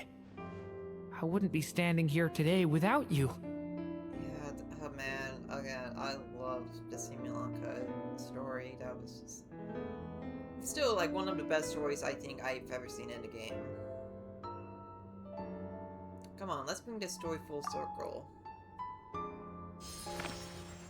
Despite the little dragon's silence, once more the story witch put pen to paper, and a miracle came to pass. The flying squirrel fairy, the giraffe king, and Catbox Lady arrived at the tower where the little dragon was hiding. But this time, guided by the miracle's light, they were able to traverse the shadows with ease. Unafraid of the little dragon's claws and scales, they came to be his friends, just as he had hoped. Nilu, Navia, and Kirara? Oh man, I now have so much. Now I'm feeling very nostalgic for that event. I don't think this is the real them. More like how Durin remembers them. It's my friends from Simulanka. Hi, little dragon. I'm the Flying Squirrel Fairy, and I'm here to help you lift your curse. Will you talk to me? And I'm the Giraffe King. Don't be afraid, little one. We're not afraid of you. I'm just a cat in a box, but I'd very much like to be your friend too. She sounds like she's in a These box. are my friends? Yeah, they're your friends in the future you've been trying to avoid. I can promise you that. They're reaching out, so you just have to ask yourself one question. Do you accept? After a long silence, heavy footsteps echoed from the tower's shadows. But still, the one who made them refused to step forward. Though the cage to his heart had been unlocked, the little dragon remained ashamed of his claws and scales. How can I face my friends like this? Don't worry, little dragon. We're gonna offer up our blessings and make a wish to the goddess of fate to release you from your curse. Yeah, just like last time. Make a wish? To the goddess of fate? At that moment, the merry witch made her entrance. Hello, Alice. Hello, little one. Don't be afraid. With the blessings of your friends, your wish shall be granted. Alice? Wait, you're the Merry Witch from the story? Correct. It is I, the Merry Witch, Right, she was creator one who goddess helped of this create realm. Simulanka. And it just so happens the goddess of fate is none other than my dear friend, the Story Witch. I'm here to make good on my promise to lend her my second strongest spell. With this spell, she'll have the power to create an entire world. So naturally, granting your wish won't be a problem. Provided, of course, you receive your friend's blessings. But before we proceed, I must check something on her behalf. Little dragon, do you accept this blessing? I want to be your friend. So if you're offering, then yes, I would love to have your blessings. Of course, just like last time. Were it not for the adventurer's blessings, this tale might have ended long ago. Thanks to them, another ending was now possible. Yet in that moment, they did not know if this blessing was truly a gift or just another trial in disguise. What?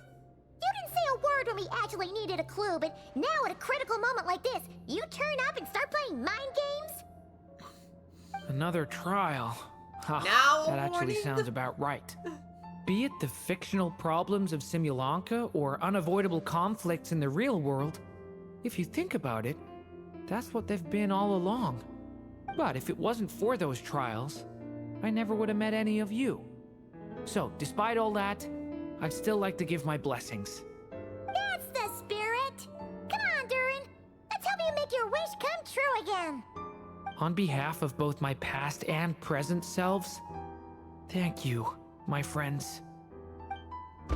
Fortunately, a brave band of adventurers heard tell of the little dragon's story.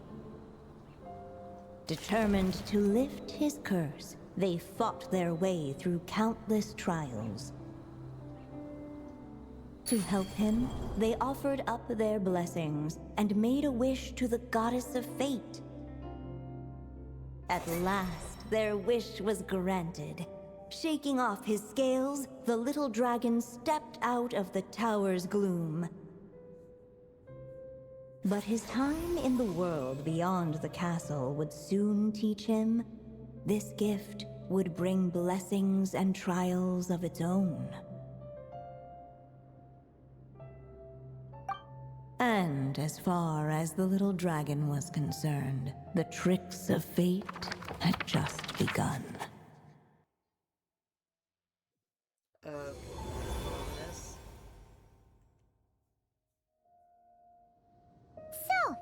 Durin's wish came true, just like it did before. If this story was written by my mother, then surely that was the last chapter we just completed. Oh yeah! So, in other words, we finished it. Looks like that's a wrap on Alice's task, and there's even some ink to spare. I have a feeling that's not the end, though. Time to return the book, huh? Guess we'll have to wait for her to make contact, like she said. So, my mother's final story has finally come to a close. Sounds like you're a little sad to see it end. Back when I was still living in Simulanka, I was always under the illusion that my mother had never truly left. Every day I spent immersed in that world. It felt like she was right there by my side, still reading me bedtime stories. But now... Durin. Oh, man. Don't worry. We're all here for you. That's right! And you've got so many other friends waiting for you back in Mondstadt. Yeah. Speaking of which, after all that flying around, Paimon's starting to feel hungry again. So, why don't we head back to Mondstadt? Perfect excuse for a big meal with the rest of the gang. Now that you've fulfilled your mom's final wish, a little celebration seems in order, right? It's just a pity we never got to see that big, beautiful dragon. You were really looking forward to meeting him, huh? He might not be here all the time, but Paimon's sure you'll get a chance how at some interaction point. between him and All Dawn right, would go. no worries. Anyway, since this feast is to celebrate me fulfilling my mother's final wish, I guess it should be my little treat. Pretty sure that's how humans do it, right? Nuh-uh. This one's on the Traveler and Paimon. Celebrating each other's achievements is what friends are for. Honestly, when it comes to who treats who, human rules are so complicated. See? He wants to be friends with you too. He was right the whole time! But the moment hasn't come. At least not yet. In any case, the story should have a better ending this time, don't you think? Oh man, it's really cute. But yeah, I have a feeling that's not the end. Like...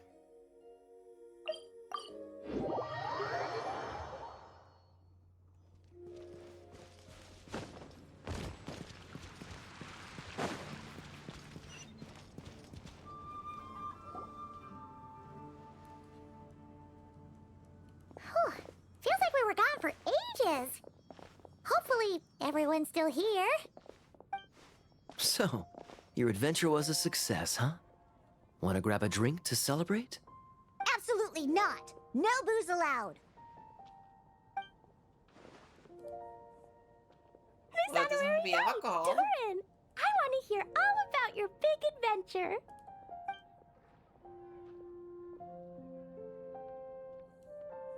We're gonna order a big meal for everybody first. We'll talk while we eat. Yippee! Almost lots of random NPCs looking. Excuse me. Did I hear you call him Durin just now? But wasn't Durin the evil dragon that fell on Dragonspine? Come on, miss. This Durin isn't that evil dragon from Dragonspine. Albedo said... well, It was kind of confusing. But anyway, it's super cool. Oh, is this your first time meeting him, Marjorie? No wonder you're getting him confused. Still, even if you hadn't met him yet, shouldn't you have heard about him at the very least? At this point, pretty much the whole city has.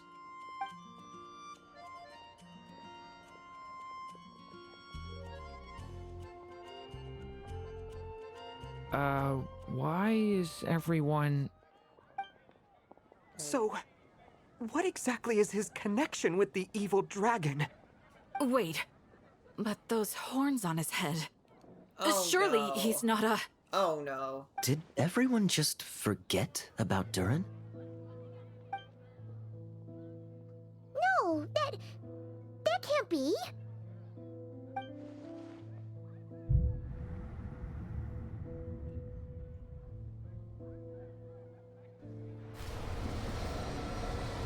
Oh no. The tricks of fate had just begun.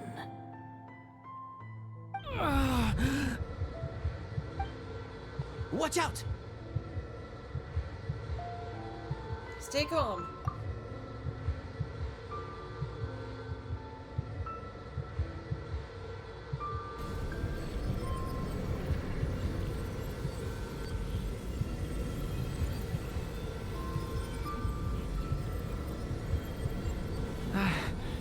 No one got hurt. Did they? Durin! Durin!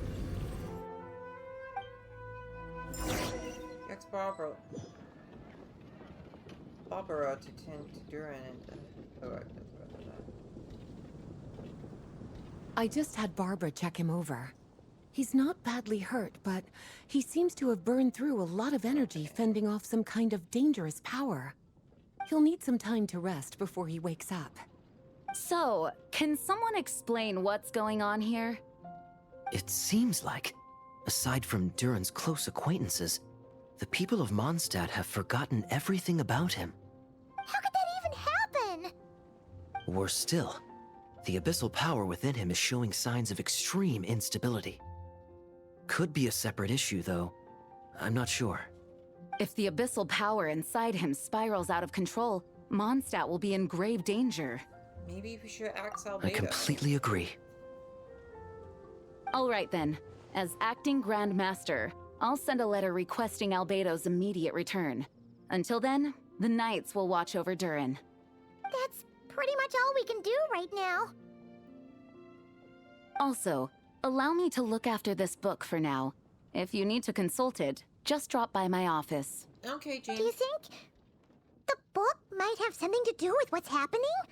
It's possible. It's just weird that Alice still hasn't contacted us. Maybe we should head back inside the book and take another look. Oh man.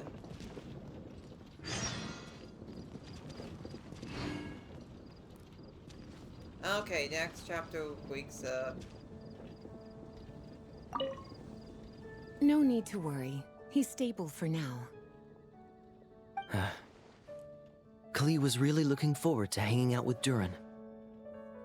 We'd better not tell her what's happened to him just yet. I'll have the Knights notify you as soon as he wakes up. Okay. Well, I guess we just wait until, we wait until he wakes up to continue then.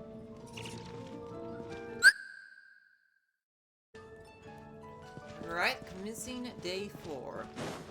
Which... all the way over there, okay.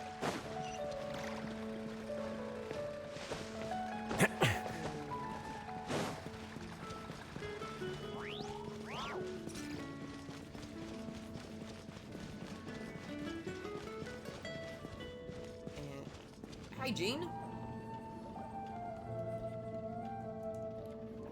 Jean! Hello, you two. I'm glad you got my letter. Durin's awake and waiting on the bench over there. I'm here if you need help. Just give me a shout. Okie dokie. Don't worry about us. We'll be fine. Yeah, it's Durin that we're worried about. Hey, you two. I just remembered what happened right before I passed out. Thanks for holding me back. I shudder to think what might have happened if you hadn't. Don't worry about that for now. I'm fine now. It's just... a lot of people seem to have forgotten me. Don't worry. We'll figure out a way to fix this. Why don't you start by telling us what happened? It felt so strange. After I realized no one recognized me anymore, I suddenly felt like I'd completely lost contact with my body. Abyssal power lies sealed within this body I inhabit. So when I lost my connection to it, I lost control of that power too. You know, I gotta say, the whole thing about losing connection with your body, that's kind of trans, not gonna lie. It wasn't until I heard everyone calling my name that I was able to reconnect with my body. Even with the hearing your name to reconnect. Lost contact with your body? Wow. Does that mean there's something wrong with it? Sounds like we need Albedo more than ever. I don't think the problem lies in Albedo's alchemy. Huh. But then, why are people forgetting you? Guess that's what we need to figure out. I think it's got something to do with that book. I agree. That means we need Alice for sure. None of this happened It's until... been ages and she still hasn't been in contact. Now would be a really good time for a hint. Agreed. How could the story's budding branches even hope to reach beyond the towering walls? Leaving the castle, the witch went off in search of the tallest, grandest tree in the whole world. High up in the canopy of that tree, she sought a resting place, a refuge where the little sapling might take root. Go to that place, for it was there that the sapling felt its first breath of wind. Sapling. Giant tree. Could be that giant tree with the statue in front of it. Huh? Was that another clue? Does that mean the story isn't over yet? Leaving the castle. It just occurred to me. If this story is all about my own experiences, then wouldn't what happened after I left Simulanka be part of it too? Yeah, true. How could she possibly know exactly what would happen? And even if she did, how could we know when the story was complete? Looks like we gotta go back inside the book. Yeah. Since we can't reach Alice right now, we'll just have to get to the bottom of this ourselves. But first, we gotta figure out where this riddle wants us to go.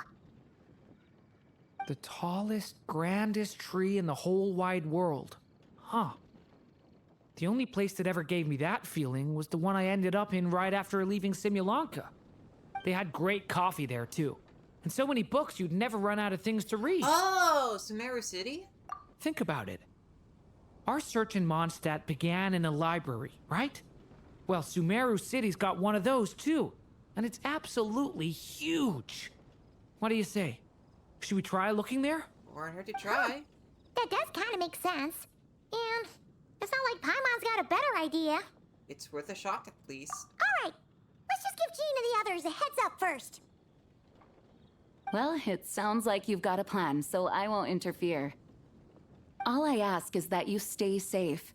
Albedo won't be back for some time, and until he is, we can't know for sure how dangerous Durin might be in his current state. I'm so sorry about what happened before.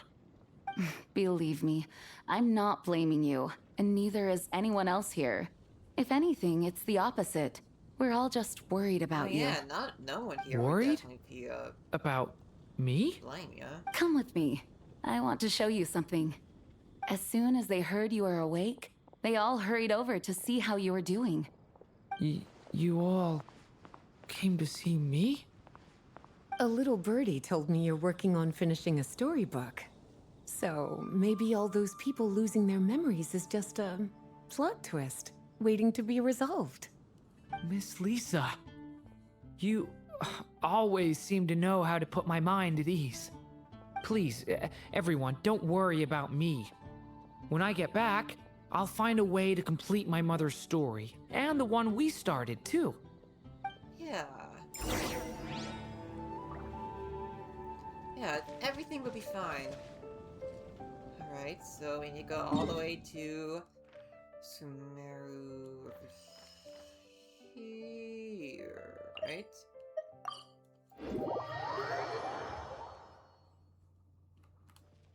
Right, we gotta go down a bit.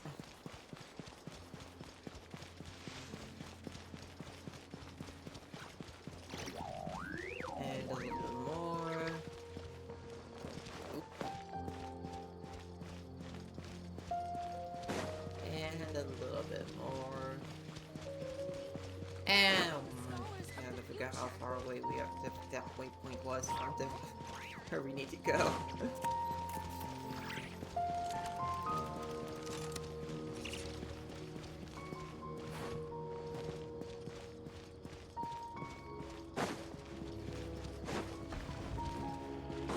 Ah, there we are.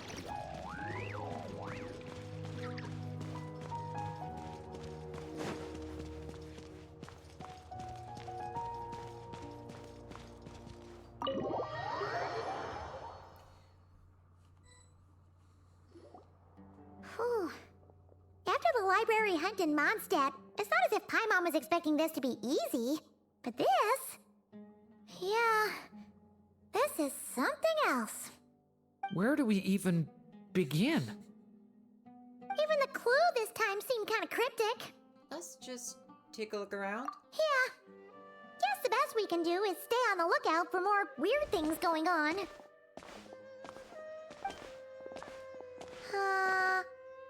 Huh? Sorry, what was that? Oh, Wanderer! I'm here to return Volume 5. According to the catalog, Volume 5 of this series is not available for loan.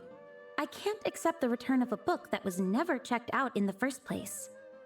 Let me put it this way. My copy is complete. Yours, on the other hand, is missing large amounts of content. So you should swap it for mine instead. Sir, you have to understand.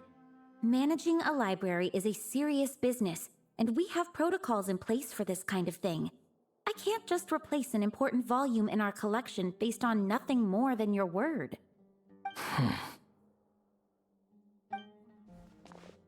Hey, look what the Wandering Tom dragged in.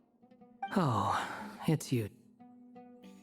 Oh well, what a surprise. I had a sneaky suspicion we'd see you here. And, what is it you're doing here? I'm a traveling scholar, as you know. Isn't a library the most natural place for me to be? Well, the last time we saw you was all the way in Nodcry. Paimon just didn't expect to suddenly see you in Sumeru, that's all. There were some things I needed to come back and take care of. Some documents had gone missing, so I tracked them down, restored them to their original condition. And now, I'm here to return them. And considering what I'm planning to do next, it feels like a weight off my shoulders. What's going on with you, huh? Okay. You look like a So this is kicked happening puppy. concurrent to the Nodcry story. Hat And guy. makes sense this story quest was released in At least you haven't forgotten about me. during the Archon Crest. What's that supposed to mean?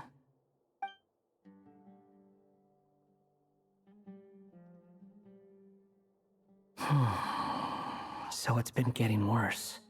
Sounds like you know something we don't. After he left Simulanka, he spent some time traveling Sumeru with me.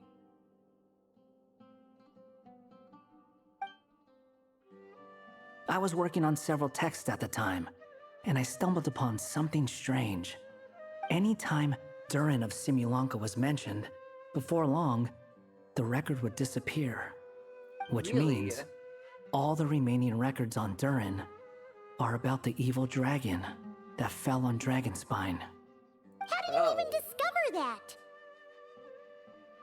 If I remember correctly, Hat Guy loved the time he spent in Simulanka so much that he started writing a travel log. That's besides the point.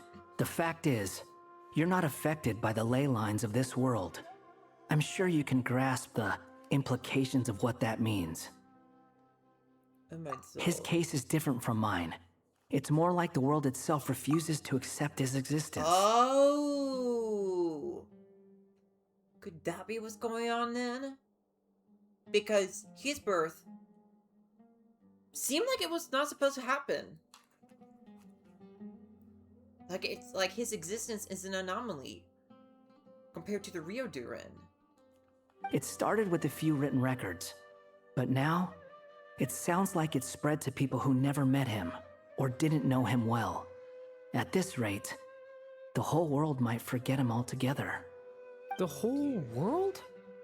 But that includes all my friends in Mondstadt, and even Hat Guy, too. That's sad to think about.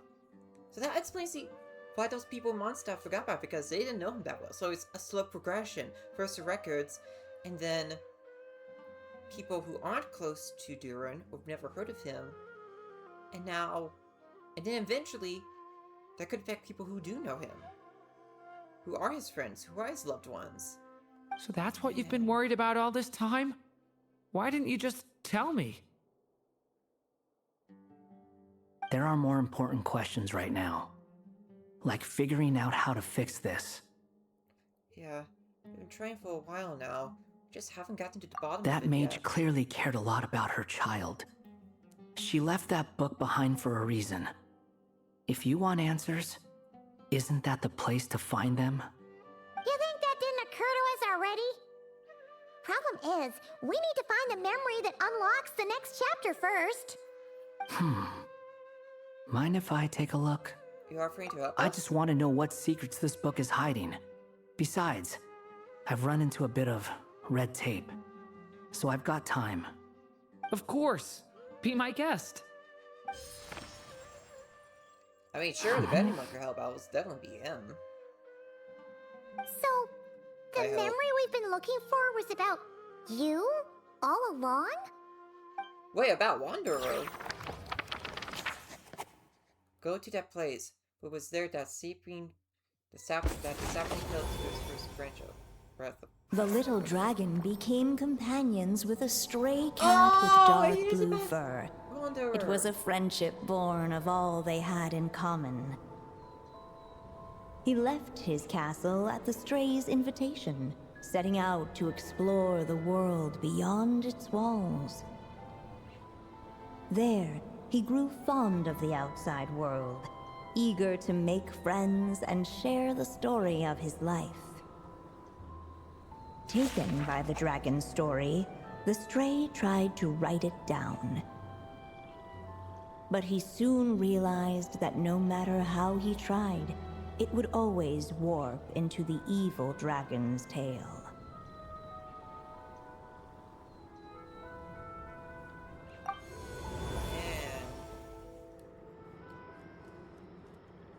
So, this is the world where this chapter takes place? Looks like we're at the top of some kind of gigantic tree. The story just now. This one must be about what happened to me when I first arrived in Tevat. No wonder the memory that unlocked it was about Hat Guy. Most of my memories from that period were. Hold on. Anyone want to explain how I ended up looking like this?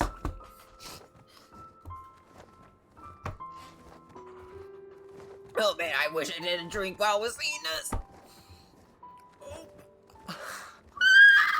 Oh my god. Oh my god. That is Oh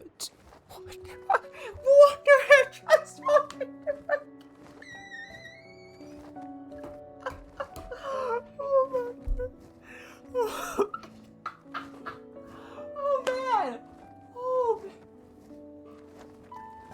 Oh man, I did not know about this. You look so cute. You look so cute. Ah! Oh man. Oh man, oh man. I did not know about this. I did not see this. I mean, this is too... Wanderer as a cat. That is too... Wanderer actually became a cat. That is too cute. I love that. Oh man. Oh man. Oh man.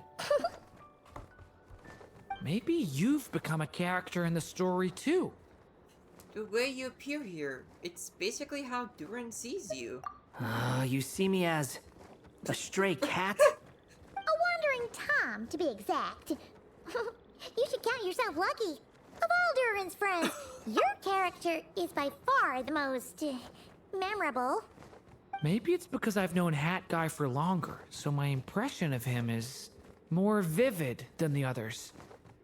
Vivid? Then how come you haven't changed one bit? Guess that means the impression the Traveler left was so vivid, it didn't need changing.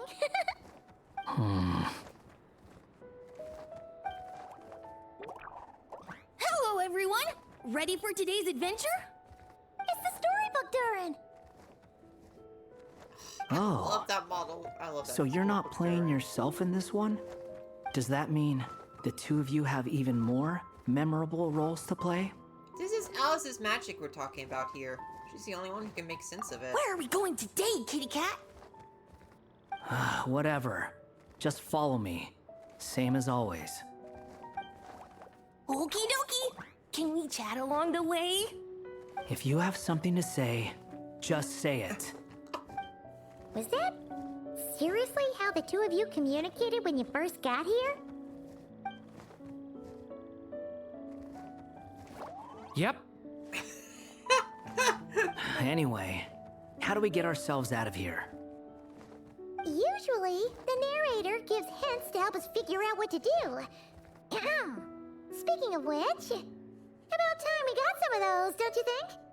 The story's vines had woven themselves together into a giant tree, the boughs of which a little storyless dragon now paced, homeless among its leaves.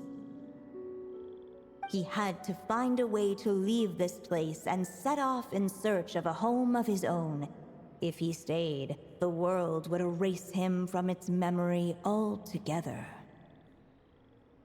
To leave this place? But where am I supposed to go? The little dragon felt completely lost. Just like the vines, the road ahead branched off into different directions, twisting and turning before disappearing into the mist. But as luck would have it, a prophetess waited up ahead. Perhaps she might know where each path might take him. Okay. Barbeloff, what hints can you give us?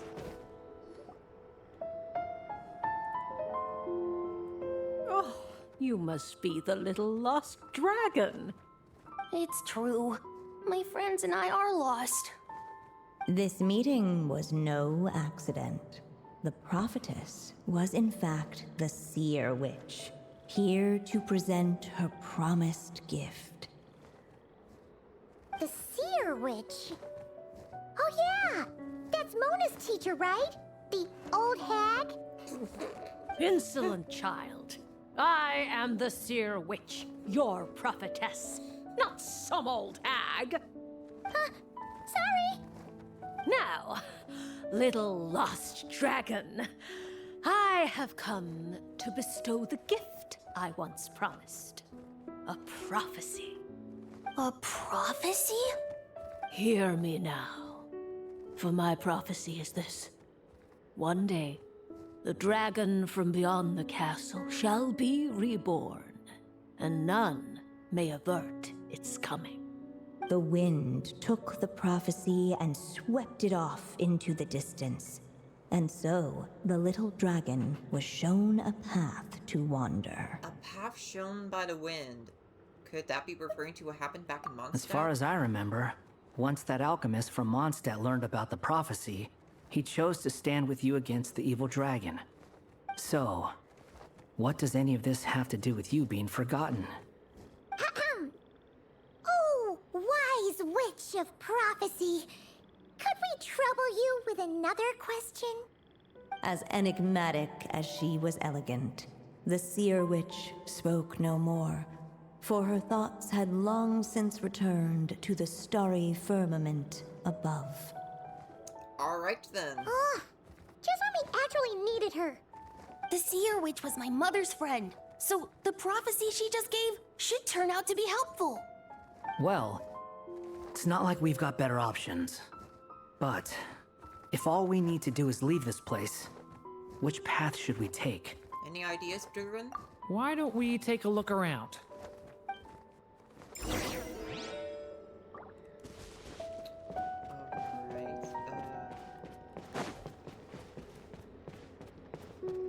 guess I'll just continue to going this way since it's... Oh no, oh no, oh no, oh no, oh no, oh no.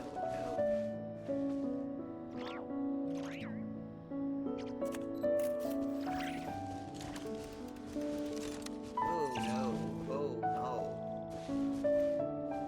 Oh, okay, pass it to thorny bushes. Go to where the wind blows from. The wind kept blowing, but the little dragon had not yet resolved to follow it. Before him lay a foggy path, and where it might lead he could not tell.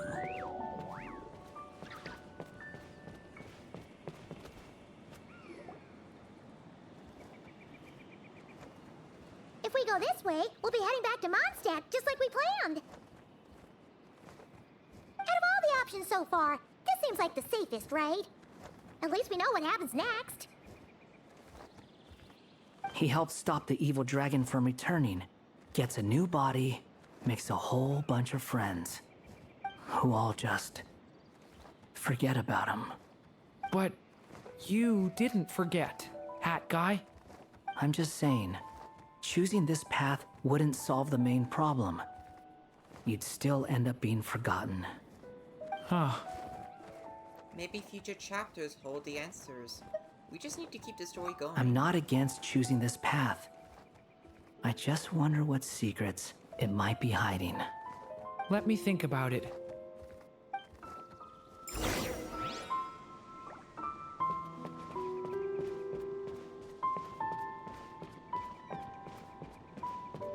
as well continue on. I still think you should keep going, little dragon. If you leave the castle, you can accomplish something amazing and make a bunch of friends along the way. Really? Then let's go! Alright. Unable to preserve his story, the little dragon wandered astray. Fortunately for him, a certain prophetess had left behind a prophecy to guide him. The wind took the prophecy and swept it off into the distance, and so the little dragon was shown a path to wander. Following the wind's guidance, the little dragon made his escape. In turn, the prophetess affirmed the little dragon's choice, leaving an extra secret as her parting gift. Now that you've made up your mind, I shall keep my promise by explaining Fate's little trick. Long, long ago, the gods of the high heavens gave the world outside the castle a magic of its own. They called it storytelling. It was a magic of almost unshakable power that governed how people met, grew close, and understood one another. Each person had a story meant for them and them alone, one whose ending was written in the heavens long ago. In truth, your story and the evil dragons are simply two versions of the same tale, and that is something the magic of storytelling cannot abide. Beyond the castle's walls, your story cannot take root, for the evil dragon's tale has done so already. Man, I really like how they emphasize the importance of storytelling in this quest. Like, how stories can help you find yourself, connect you with other people. Like, how could they reveal truths of the past? Like, I just think that's absolutely beautiful.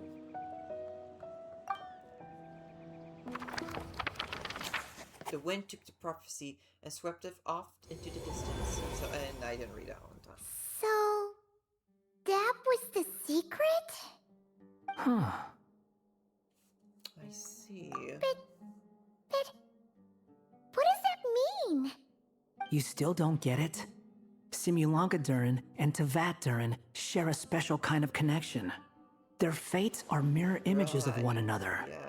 While they were in two separate worlds, there may have been some mutual influence, but their fates were independent. But when Simulanka Durin came to Tevat, a version of his fate already existed there. So, how can two fates exist at the same time? The answer is, they can't. The rules of this world don't allow it. You can't return a book you never checked out in the first place. So, what's Durin supposed to do? Those mages seem to have come up with quite the ingenious solution.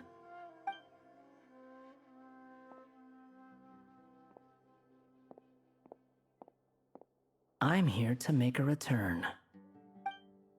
As I said, there's no record of Volume 5 of this series ever being checked out. Then just think of this as Volume 6. Based on what I know, the author was planning on publishing another volume anyway. The catalog does have a slot reserved for Volume 6. So, this is it? Sure, let's go with that. All you need to know is, I'll be the one writing this series from now on. You... Okay, now I'm seeing a parallel between that and Durin's What are you story. up to this time? Remember the red tape I mentioned before? Well, I just took care of it. Now, I guess you'll be off to see your alchemist friend? It should be pretty obvious by now. He has the answers you're looking for. Well, we do have a whole bunch of things to confirm with Albedo, that's for sure. But didn't Jean say he'd be gone for quite a while? I'll join you. Just let me know when it's time to go. Hat guy? Don't sound so surprised. I'm part of this story too, aren't I? I'm just playing my role. Well, yeah. But it's not that. I just feel like you want to help, but something's holding you back. When I first realized you were being forgotten by the world, I thought it might be because you spent too much time with me. I even thought cutting our ties might be the only way to fix it. Why would you think that? He once made the whole world forget about him. So he was worried that Durin might be affected by what he did. It doesn't matter now. Judging from the answer this book has given us, I was probably overthinking it. Definitely. Just as well. With the ley lines rejecting him like this, the people who still remember him are his only remaining connection to this place. If that last fragile tie was broken, who can say what devastation his unbound body might unleash? And to think I'm one of the people keeping you here, instrumental in helping change your fate. Can't say I saw it coming. It's actually pretty cool that the Wanderer is now, like, trying to keep someone to not be forgotten, in comparison to how he tried to make the whole world forget about him. Well, if it's good enough for Hat Guy, it's good enough for me. After all, he is about as odd as humans get. Excuse me? With some people, even if you try asking a simple question, they'll always give you a complicated answer. And the more you ask, the more complicated it gets. Truth is, Hat Guy's just that kind of guy. Sometimes for sure, but he isn't always. Whatever. All I needed was a yes or no, so we can quit it with all the back and forth.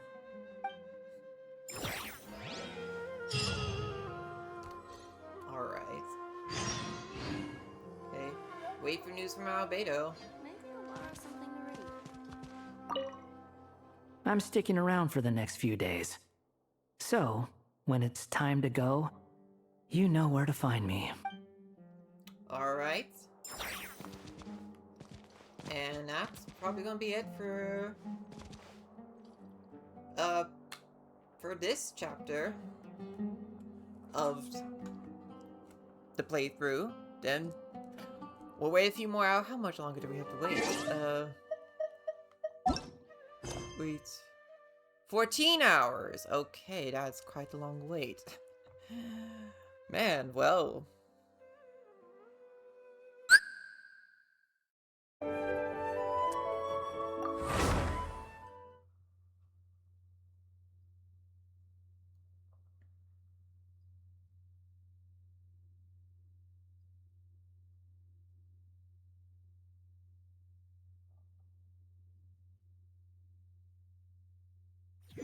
Alright. Hey! A letter from the Knights of Favonius! Sounds like Albedo's back and he's waiting for us on Dragonspine. No time to waste! Let's get going! Alright. Today is... I presume the final day we need to do during Story Quest. So yeah, let's head all the way back to Dragonspine. It's been a hot minute since I came here. So this is the other Durin, huh? If this had been the dragon that ended up being revived in Mondstadt, there's no telling what kind of calamity that people would have had to endure. So, if you think about it like that, Durin's actually a hero.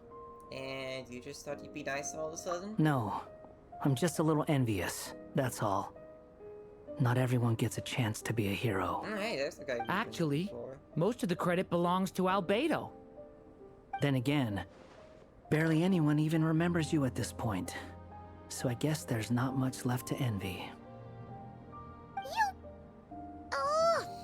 Oh, so you three still remember Oh Durin? man, Wanderer being Wanderer. Looks like the memory loss hasn't spread to close friends. Yet.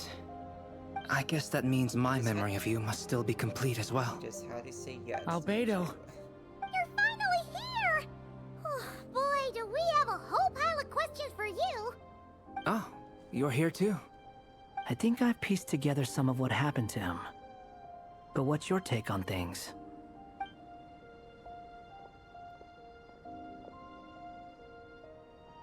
Master Jean filled me in on what happened, and I've got a few theories.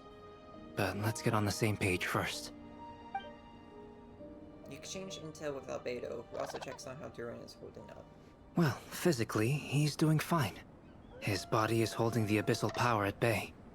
And there's nothing whatsoever to indicate any risk of collapse. Oh, that's good. So, from an alchemy point of view, there's nothing wrong with him?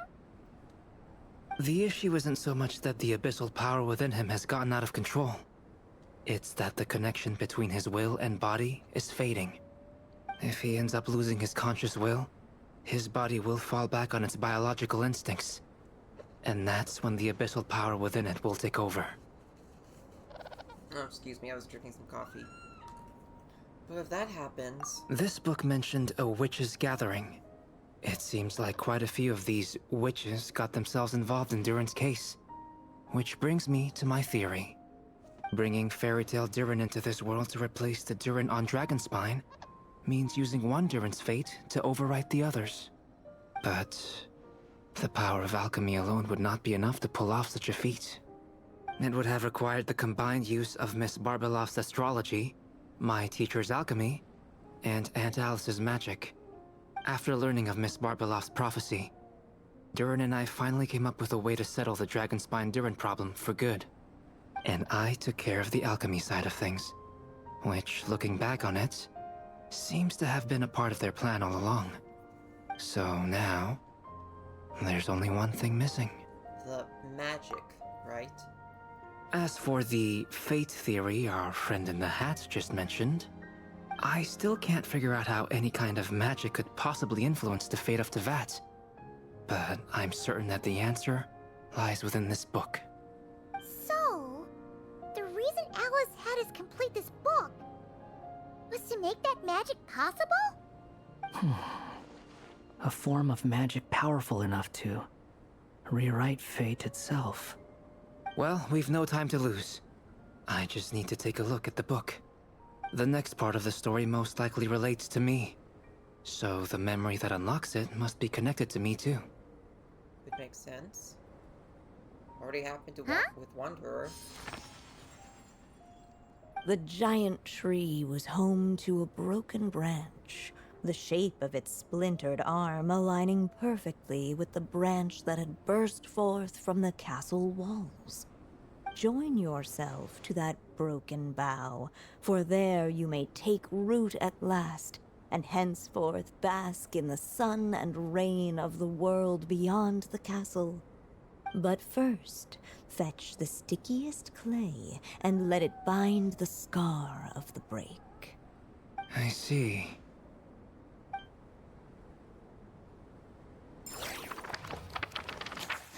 First fetch the stickiest clay and let it bind the scar. Guided by the breeze, the little dragon arrived at an alchemist's workshop. There he was greeted by a clay figure, a child molded by the Sage Witch's hands. Though gentle in appearance, he had inherited his mother's cold, sharp wisdom. And he was determined to avert the calamity the evil dragon would bring, and so was his helper, none other than the little dragon himself. Oh, wait a minute, wait a minute. Clay to mend the scar. Oh, the branch Durin. And a clay. Albedo. I get it now. I get it now. I was baffled by that. Wait a minute, what was I referring to? Yes, now I get it. I understand. What is this place? It looks like it's modeled after an alchemist's workshop. Or rather, a cliched stereotype of one. Albedo? Wait, what happened to it? Hold on. Why do I look like this? Oh, yeah! Oh, I forgot to tell you. Albedo has Basically, turned the into a characters single... in the story are reflections of how Durin sees them. Oh, At least you're still human-shaped. Well, since Cat Guy has taken on a different appearance too, that must mean the two of us are both characters in the story.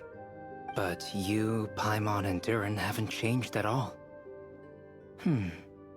You must be special figures in some way. I'd like to know more about that too. But seeing as none of them can explain it, let's just concentrate on moving the plot forward. Let's take a look around.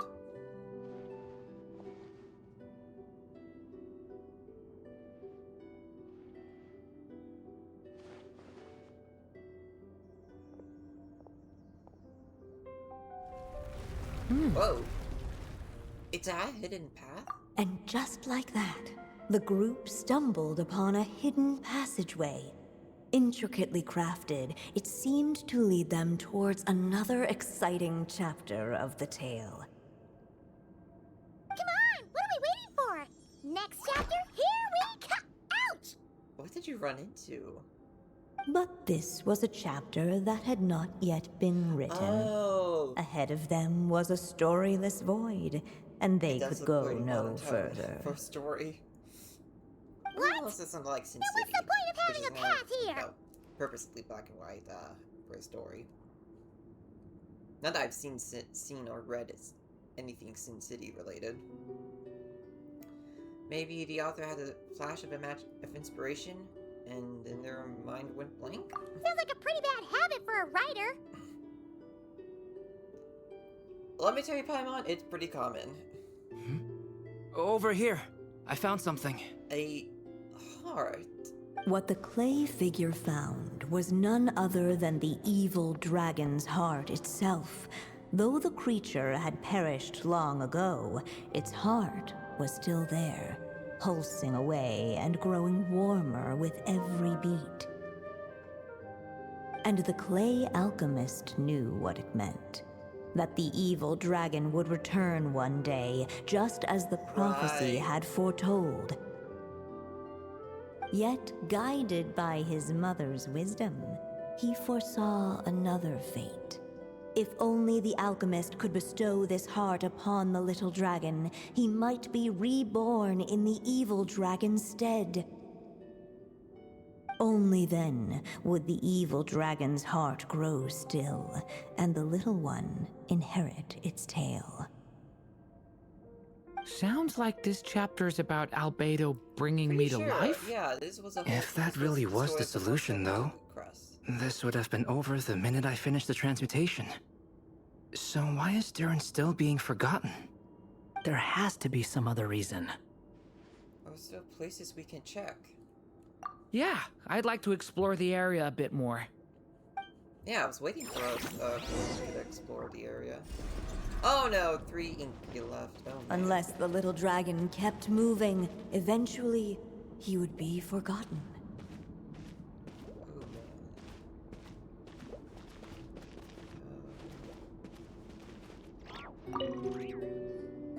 Do you think we could just destroy it?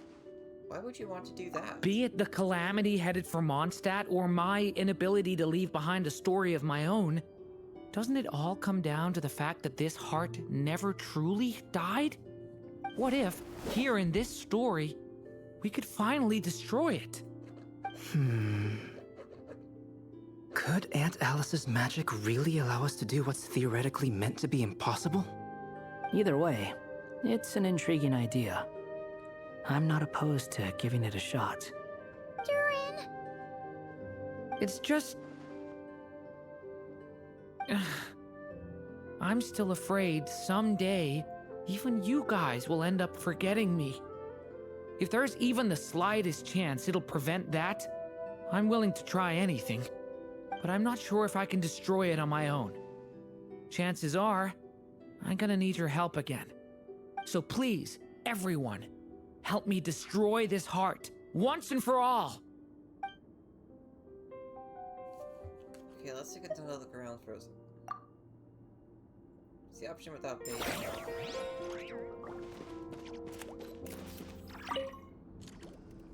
The evil dragon's heart continued to beat, as if waiting for the little dragon to accept it as his own. Looks like we have no choice but to get this done. Whatever happens next, Durin is going to need all of our help. Is everyone ready?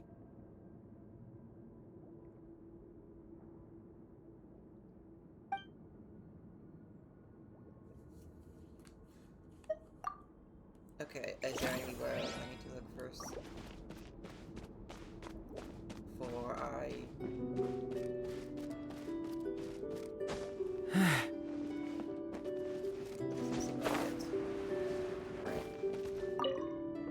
Whatever happens next.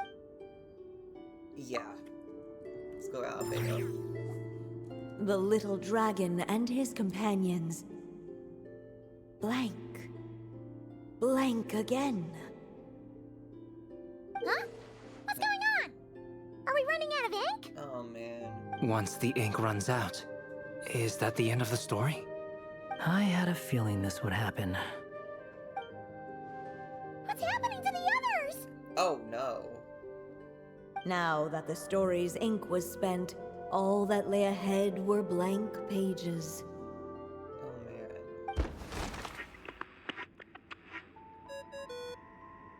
Oh please, Aunt Alice. Hello, children. If you're hearing this recording, it's because you've reached a certain ending. Alice? You may have noticed that little Durin's experiences have been written into the pages of this book. Well, you should know that in the same way, its ending will also be written onto him. So be careful, because triggering a bad ending could be somewhat problematic. You're warning us after it already Let me happened? guess. You're upset that I didn't warn you earlier? Don't worry, though. I've thought it all through. I built a very special feature into this book, just for you, the witnesses of this tale. So, go ahead. See if you can turn back the pages. If you're not happy with the ending you've reached, just flip back a few pages and let the Okay, tale good, unfold good. once more. Talk about a plot twist. Pretty incredible, huh? That's the power of magic. Alright.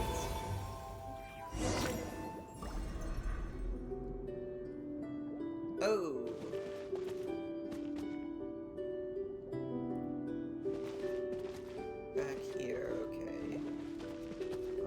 have no choice but to do this one. So please, everyone,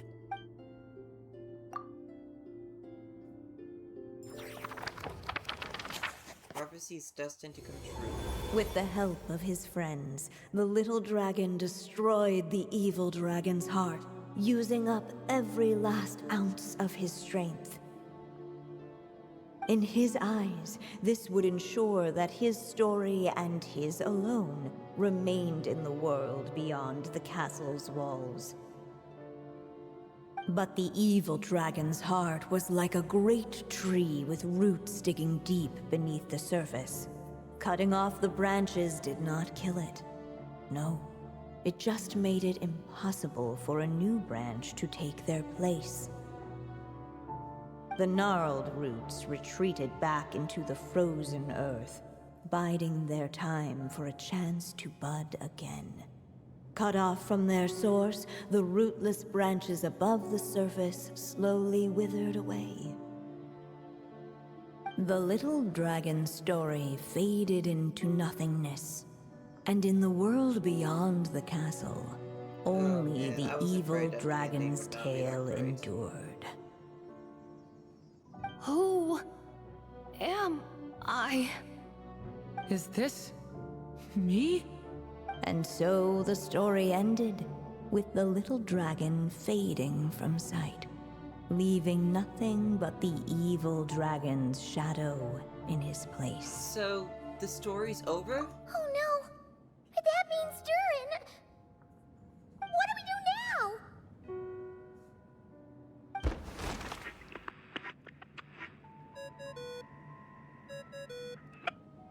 now? Again? Looks like you've discovered another possible ending. Do not lose hope. You just need to keep searching, for there are possibilities that only you can bring to life.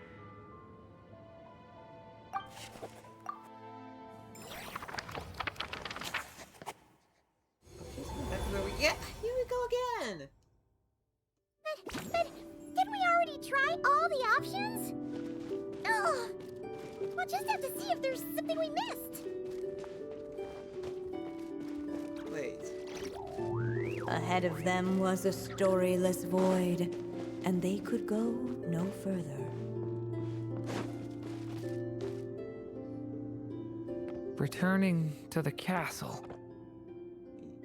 Seems like you're torn about something. I just never thought crossing over into a new world would create so much trouble. All I wanted was to make some friends. I'm starting to think I kind of miss being in Simulanka. You might look back on it with fondness, but if I were you, I wouldn't miss it. Why?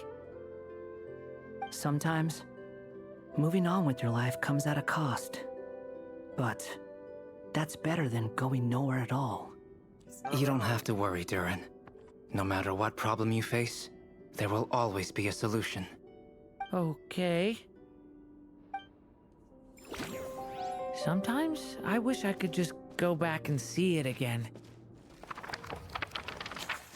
We will eventually reach his... As the little dragon slipped back inside the castle's walls, the clamor of the outside world fell away. There was no danger here, no problems for the little dragon to resolve. As soon as his mother finished her story, it was time for the child to drift off into the world of dreams. Doesn't seem right either. And so the story ended, with the little dragon fast asleep in his castle. Just like he had never even hatched. How many bad endings am I gonna get? What's going on? I feel so weak. Hey, what's happening? Durin, wake up! We've reached an ending. But this can't be how it ends. Durin promised to bring back everyone's memories. There's no way he'd accept an ending like this.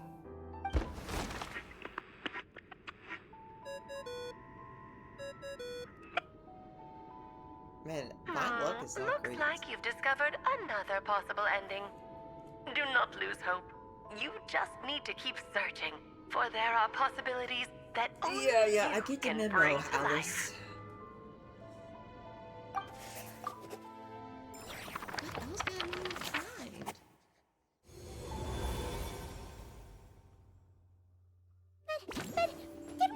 try all the options? Ugh. We'll just have to see if there's something we missed. Wait. There you are. Oh, hello there. Hey, it's Mini Durin again. What are you doing holed up in here? I was worried I'd scare everyone off, so I've been hiding out here all this time. Just like before. You must be really nervous, huh? I guess I am a little nervous, but I'm also excited. I'm gonna get to stop the evil dragon and even become a human. It's all thanks to that clay man. He's the one who talked me into it. And once I'm a human, I'll be able to make loads of friends and do tons of important things. You'll make lots of friends, that's for sure. And go on many unforgettable adventures. I'm so glad to hear it. The only thing is, the clay man said becoming human isn't gonna be easy. So I'm feeling a little anxious too. He's right about that. Even if you manage to become a human, there will always be tougher challenges on the road ahead. Really? But even so, your friends will be there to help you. Oh? Then I'm not afraid. Funny, isn't it? After talking to you, I'm not afraid anymore either. So, are you ready now? Yep, I'm ready to become a human. What the clay figure found was none other than the evil dragon's heart itself. Though the creature had perished long ago, its heart was still there, pulsing away and growing warmer with every beat. Becoming independent from a... And the clay alchemist knew the what it environment you meant. grew up in. That the evil dragon would return one day, just as the prophecy had foretold. Yet, guided by his mother's wisdom, he foresaw another fate. If only the alchemist could bestow this heart upon the little dragon, he might be reborn in the evil dragon's stead. Only then would the evil dragon's heart grow still, and the little one inherit its tale. At last, the little dragon accepted the evil dragon's heart, and a new life came into being. The evil dragon's heart beat in his chest, and the little dragon's soul guided him forward. Thus did the prophecy hold true, even as fate had been rewritten. And so was the little dragon born anew. Man. Finally! A happy ending! That must be the last step, right? Finally. Woohoo! We completed the story! I mean, don't jinx it yet, Paimon. But then, why are we still here? Yeah. Born anew, the little dragon set off once more, his story far from over. Huh? So, that wasn't the end? Apparently not. What comes next might be the most crucial part of all. The real last step. If fate really is as devious as they say, then I say, show us what you've got. Love that face. You're all so serious all of a sudden. Durin?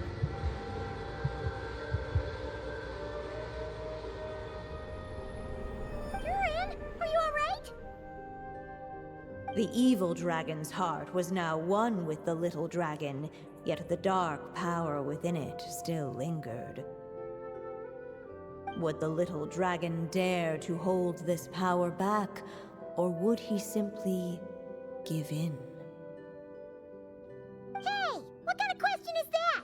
Of course he's gonna control it. What choice does he have? Time is running out.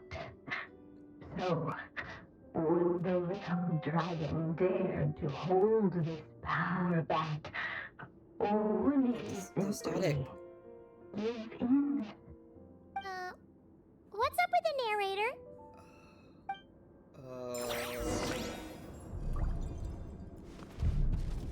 Would he dare to hold this power back? Or would he simply give in? All about the dark. The little dragon and his companions. Blank. Blank again. Oh no. Huh? What's going on? Once the ink runs out, I had a feeling. Oh no, oh no, oh no. What's happening to the Here we go Now again. that the story. Oh man, I should have. That was stupid of me. Looks like you've discovered another possible ending. Do not lose hope. You just need to keep searching, for there are possibilities that only you can bring to life. Alright, flip back. I can't go the whole Demo route again, like. Would he dare to hold this? Ahead of them was a storyless void, and they could go no further. It's gotta be something else. Don't wanna give in, that's like. Would he dare to hold this power back? Or would he simply give in?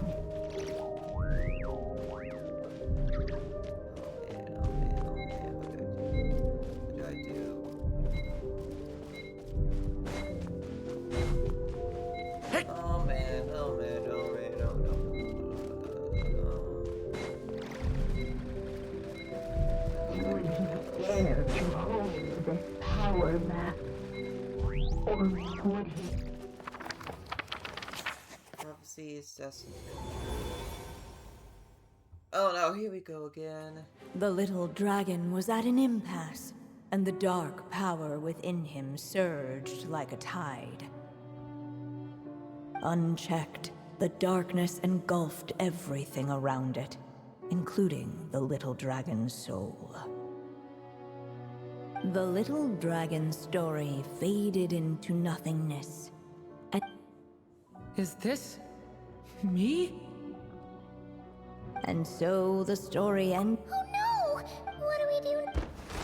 That's a good question. How many man, the bad endings just keep coming for me. Looks like you've discovered another possible ending. Do not lose hope. You just need to keep searching, for there are possibilities that only you can bring to life. Alright,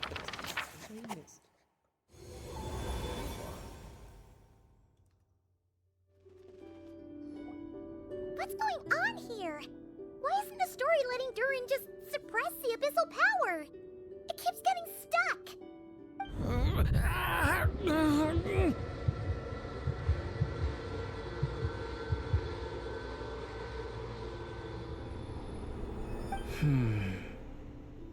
It seems the act of suppressing the power counts as an event in the story. In other words, we would need ink to write it in. So, what now? Did we use too much earlier? Clearly. How are we supposed to write a happy ending with only this much left?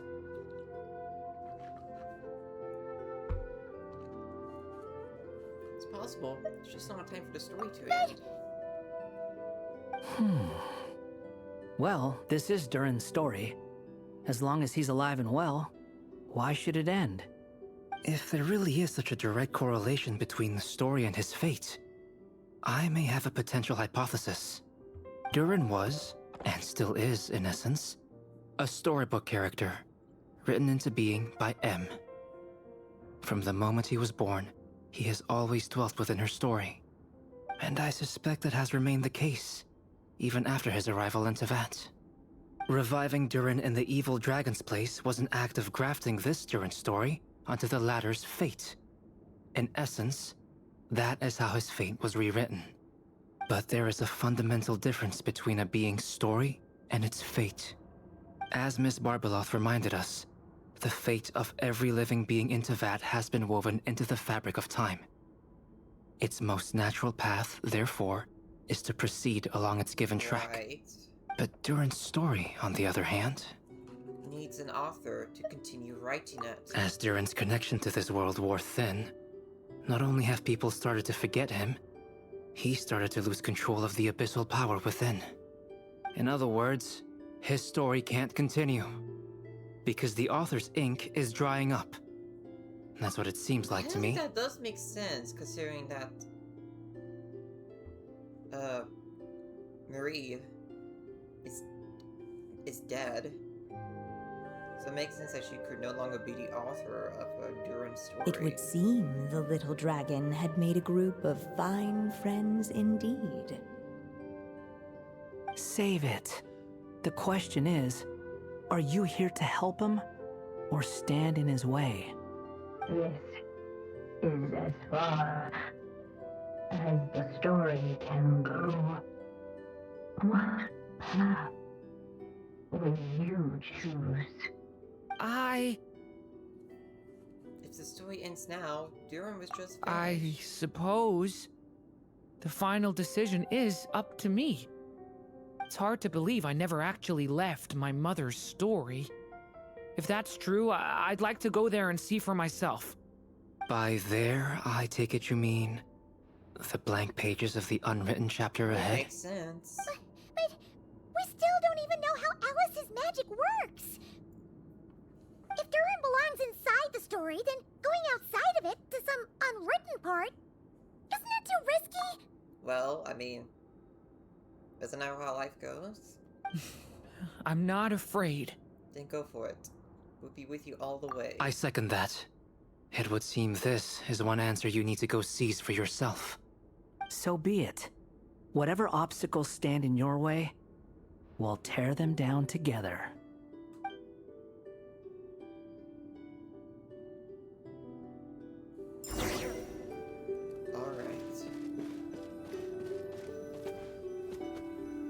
They say that invisible wall was the little dragon was staring at an uncrossable edge of existence itself. And all of a sudden it began to fracture as if struck by some transcendent will.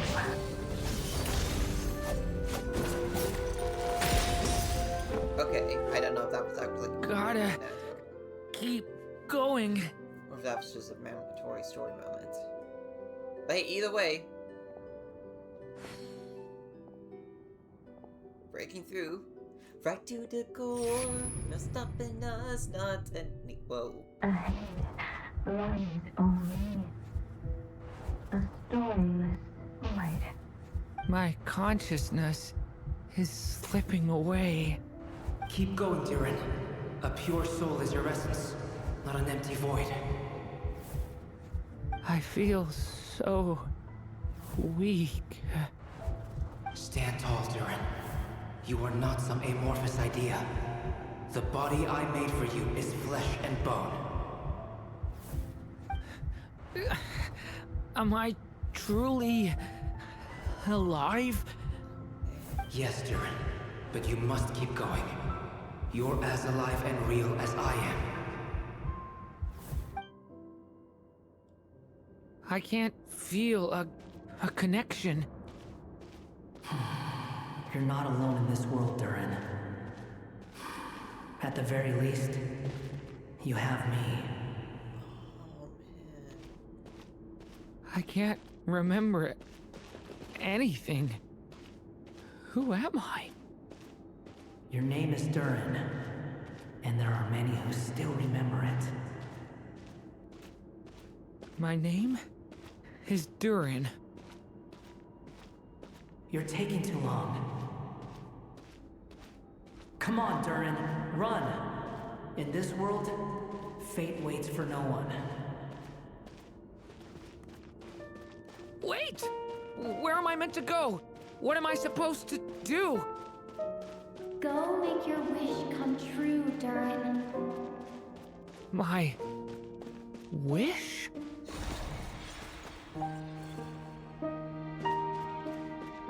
Your story's not over yet.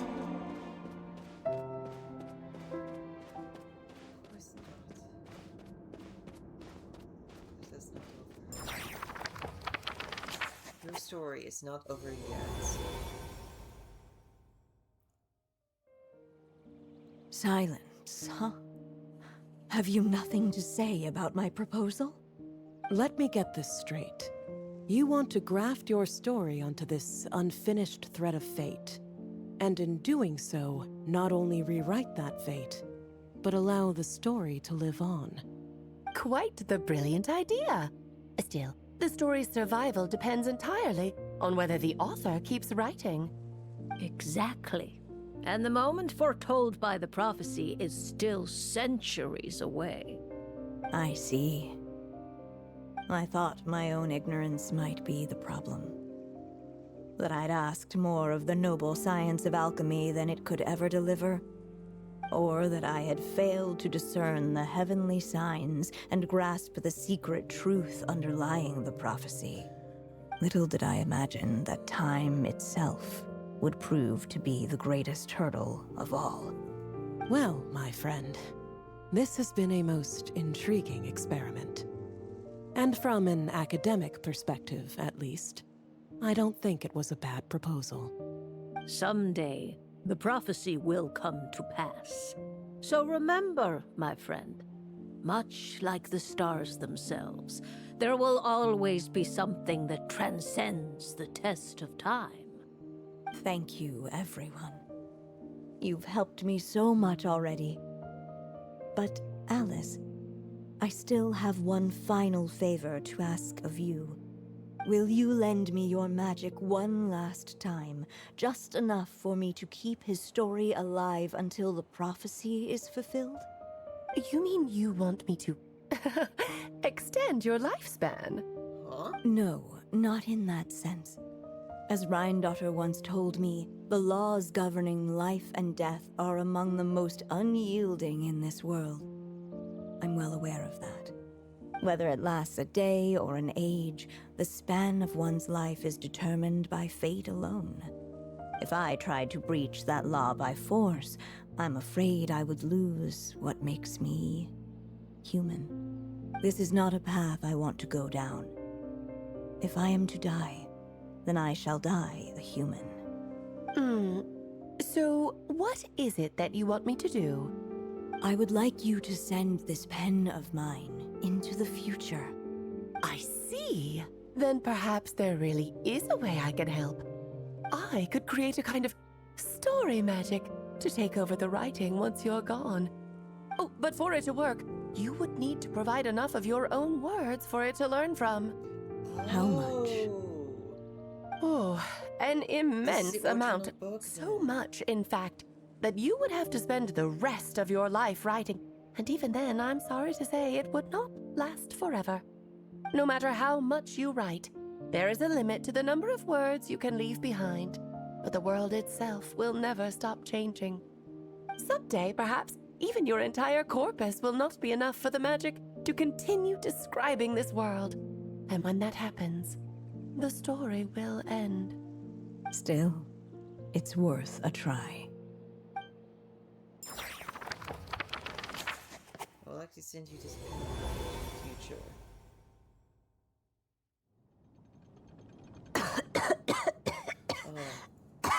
Oh man. Oh, my dear Anya. Even after all this time, you're still...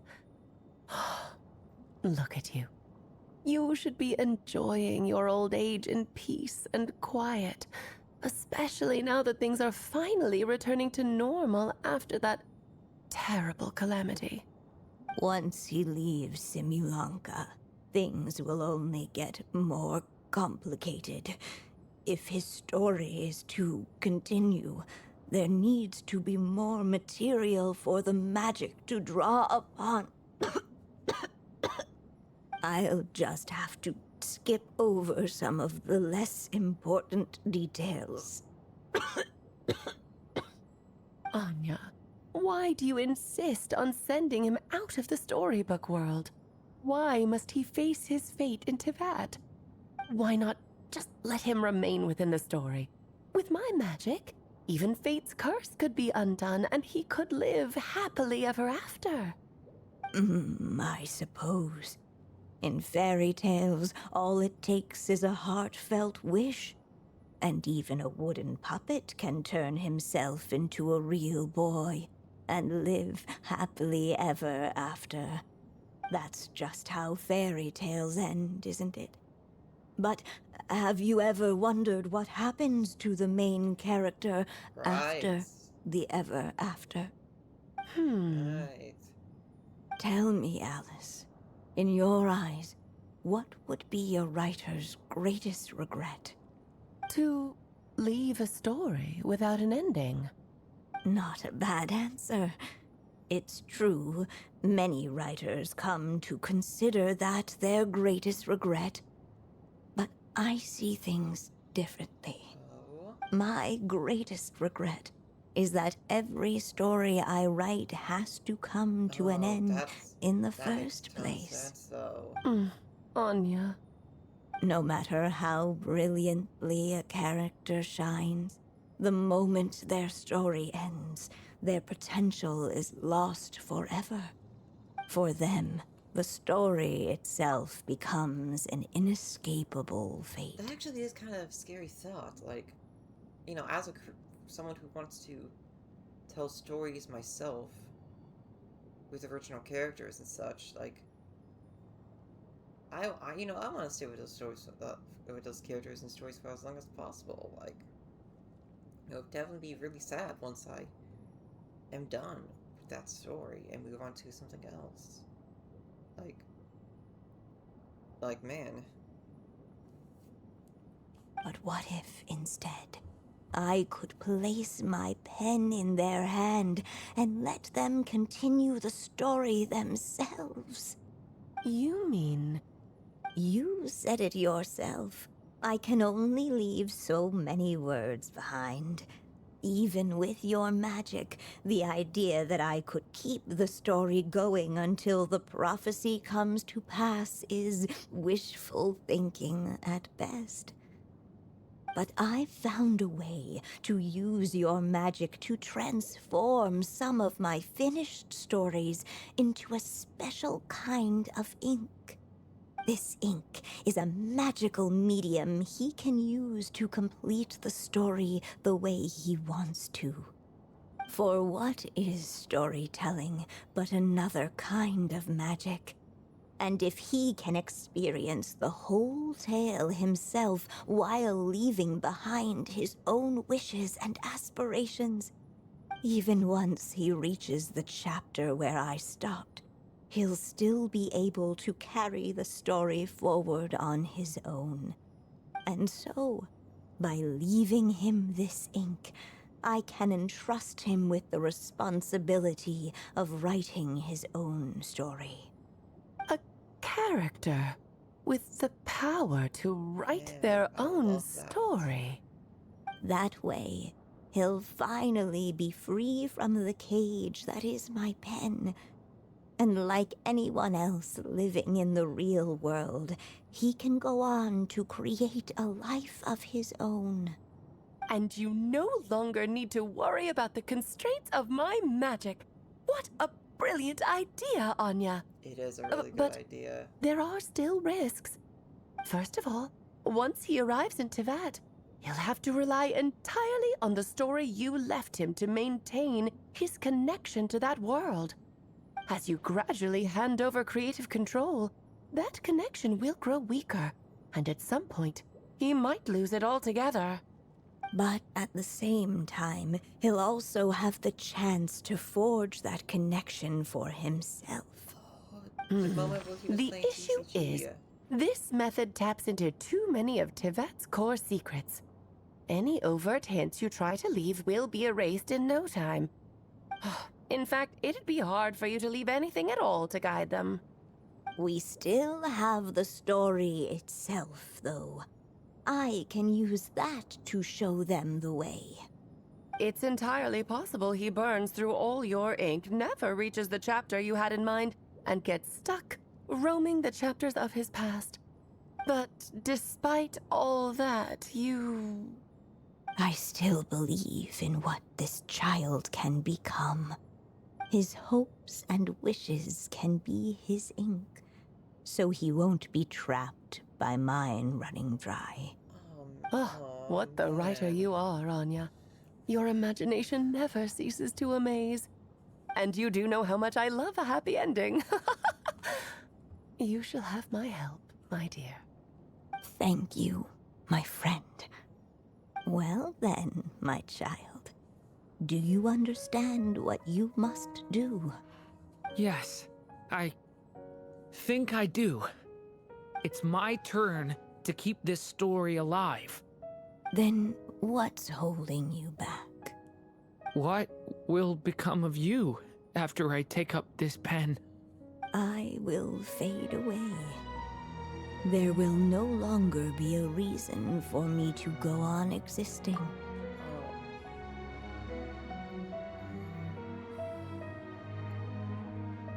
Music isn't helping.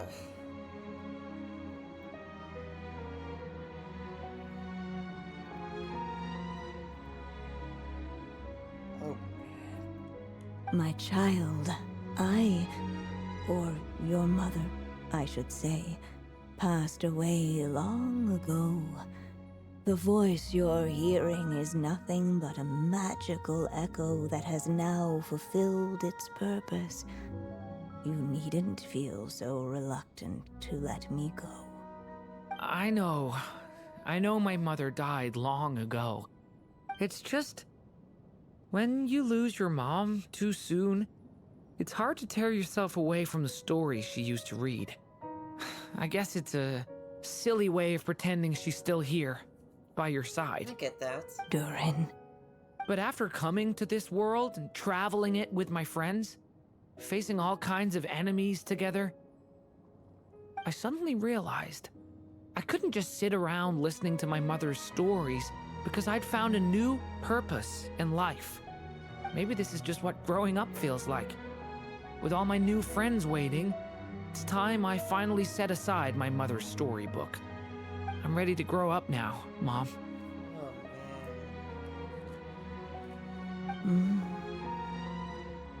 Then take this. A gift I should have given you a long time ago. You've witnessed this story from the very beginning.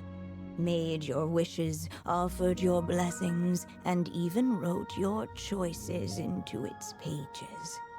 From here on out, this pen is yours.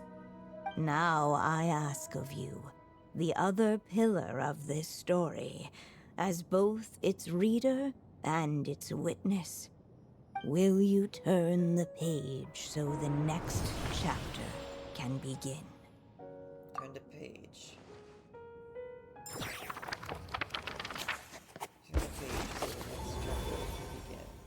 Suddenly, and without warning, the powers of darkness struck. The question was, could the little dragon prevail? Alas, it was here that the story witch's tale had to end. But Durin's tale, on the other hand, had only just begun. Switch to Durin's narration. Stepping into his mother's memories, he picked up her pen. And so the story that was ending began anew. He had made up his mind to challenge the fate that barred the way ahead.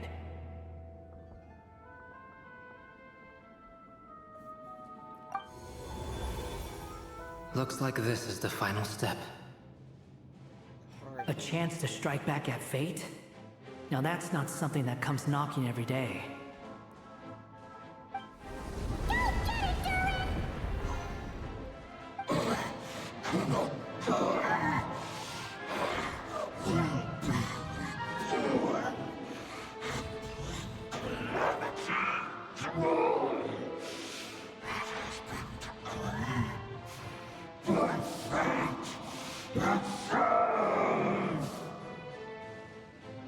No. That fate no longer defines me. In the end, only my story shall endure. Let's go.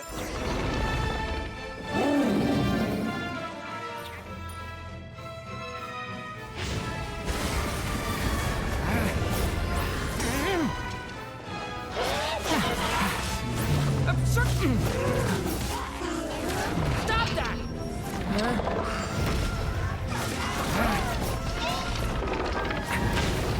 Leave it to me!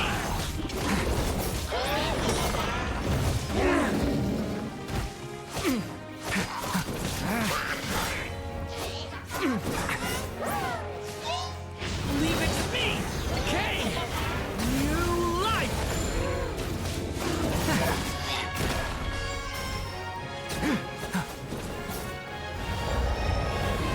I'm dodging this one. Here, I'll help lift you up.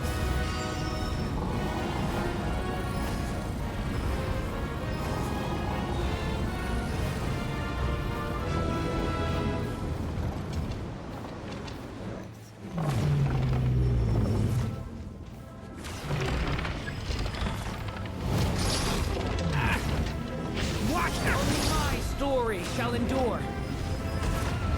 Okay, nice.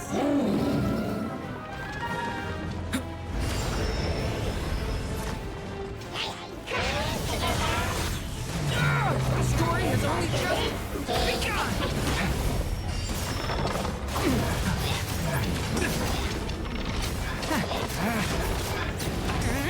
Watch out!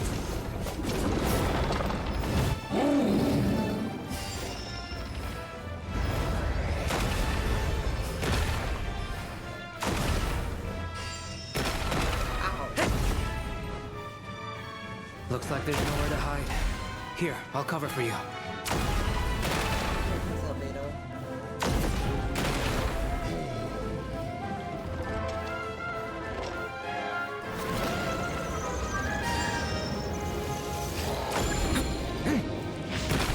This time, the light prevails. There we go. Thank you, Mom. And so it was that Durin defeated the darkness and rewrote his fate. But his story is far from over.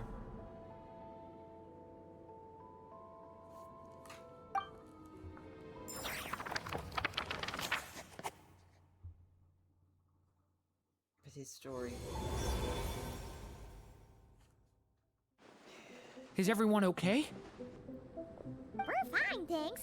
And hey, we all saw how you fought back there. That was awesome! Is that a new outfit? I was like, oh yeah, I he have gets a to admit, cosmetic I do change. feel like something in me has changed. I owe you all so much. Without your help, I don't know if I could have ever made it this far. Just a shame I could only help out from the sidelines. Like I said before, it's not every day that you get to put fate in its place. Yeah, as he should know. Well, I'm sure you'll hear it someday.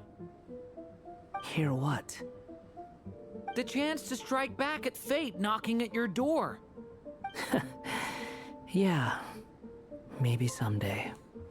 Allow me to just check one thing.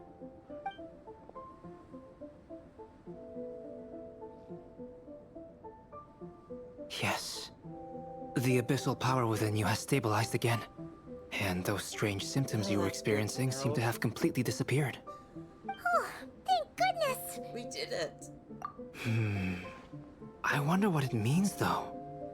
Aside from the principles of alchemy, what other law of this world governs his being? Look, it all turned out fine, so just leave it at that. Now that this one's out of danger, it's time for me to get out of here. You're leaving so soon? What, don't humans usually throw a party after something like this? A party?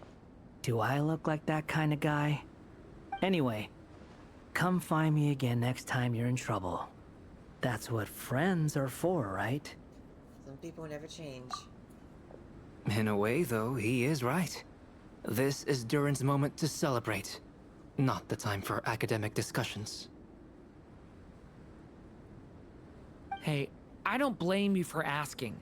And honestly, I'd be perfectly happy to talk about it. It's just, I wouldn't even know where to start. It's all right. I'm sure we'll get a chance at some point. After all, your story's only just begun. Mm-hmm. All right then. Traveler and Paimon, we'll part ways here. Given the extraordinary nature of the things we witnessed today, I need to make sure it's all recorded properly. Okay, see ya! So, it's party time next! Huh? Oh, it's Alice. Congratulations on completing your mission. Now then, as per our agreement, it's about time you returned that book. She must have known the moment we finished! Just like she said she would! I've heard dressing appropriately is a must for socializing. Alright, nice. Well then, where do we... okay, right over here. But yeah, once I get Durin, because I do want there's nothing new under the sun, but then somehow set a out picnic there, in the so, warm sunshine never gets old. I really do like. I like to look at his horns and he changes to his heart and other details on his outfit. It's really cool. Because yeah, I did see the changes. They're pretty notable.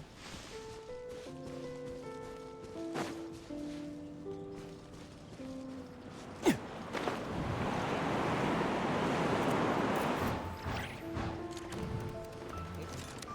we go. Oh man, oh man.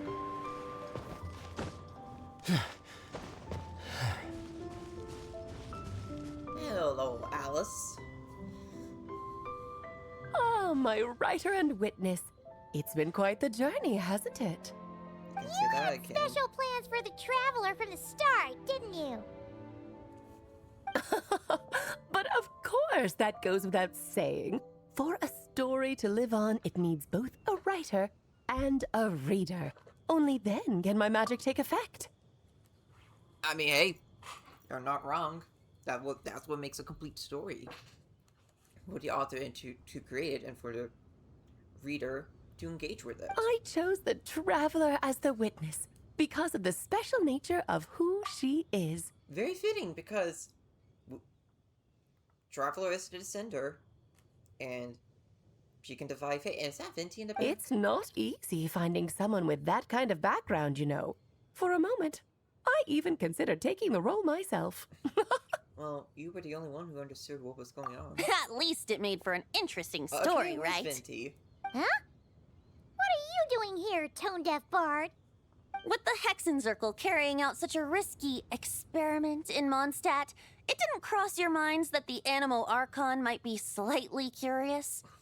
Sorry for the trouble, Lord Barbados. Think nothing of it. I dare say the Animo Archon quite enjoyed coming along for the ride. Now I mean, as agreed, let us see Venti the were the fruits of your labor. Here, please take a look.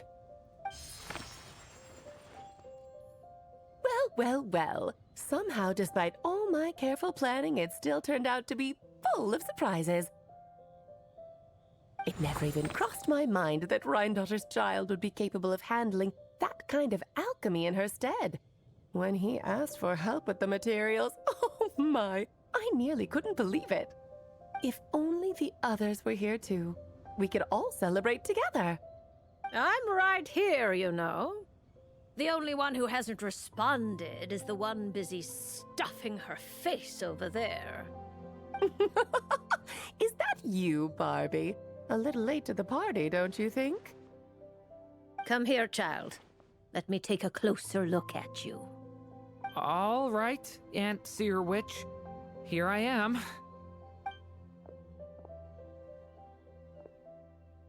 Just as I thought. This child's fate does not appear among the stars. Anya has accomplished what almost no one before her could. What does that mean?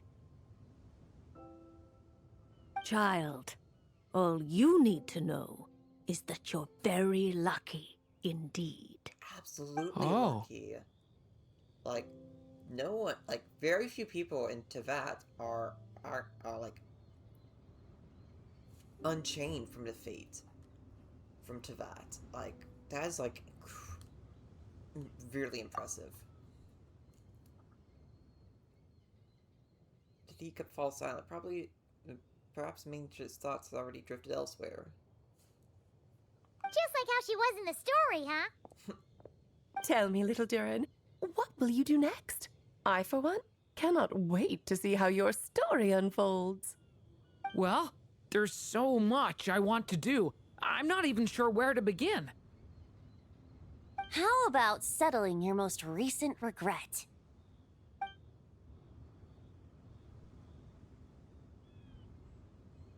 Huh? Not so fast, Tone-Deaf Bard. What exactly did you just tell Durin to do? To make the long overdue wish come true. Thank you once again, Alice. How much time do you have left? I believe these should be my final moments. Just enough time to say goodbye to my dearest friend. This feels like having to say our final goodbyes all over again. I don't like it. Not one bit. I don't know how to respond to that. Strange. You were always such a cheerful figure in my stories. I even dubbed you the Merry Witch, you know. Yeah. Oh, please. You know full well it was your stories that first taught me what true pain and sadness felt like. Aside from saying goodbye to me, shouldn't you also leave a few words for the child? Since the book will be his to continue, why don't you write him a little parting note? There's no need. His mother already did that long, long ago.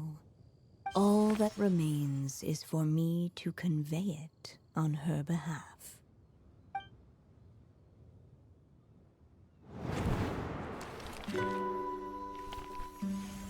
My child, these may be the last words I get to leave you. I've always thought of the characters in my stories as my children, loving each one of them, just like a mother would. But you are the most extraordinary of them all. You alone can defy the fate of this world and write the perfect ending to my story. You alone shall leave these pages for a future I will not see. Still I say to you, fly, my sweet child. Just like a forest breeze yearns for the open sky, head into the unknown and seek an adventure to call your own. If you meet a dragon bright as 1,000 jewels, dance through the air together. You are not alone, for this world has accepted your place in it. Do not lose heart. You still have many wishes left to fulfill. A long tale awaits you, my love. Let songs and flowers be the ink that fills its pages. Take my pen and use it to continue your story.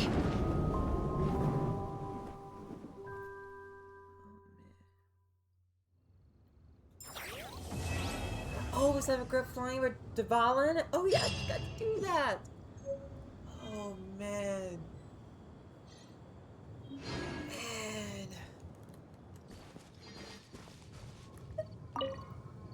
There you go. Your very own copy of the book. We wouldn't want one of the story's key witnesses to leave empty-handed now, would we? Thanks, Alice. Of course. This copy isn't magical in the same way. But rest assured, all all the twists and turns are still there. Thanks. Glad we can still revisit the contents of that book.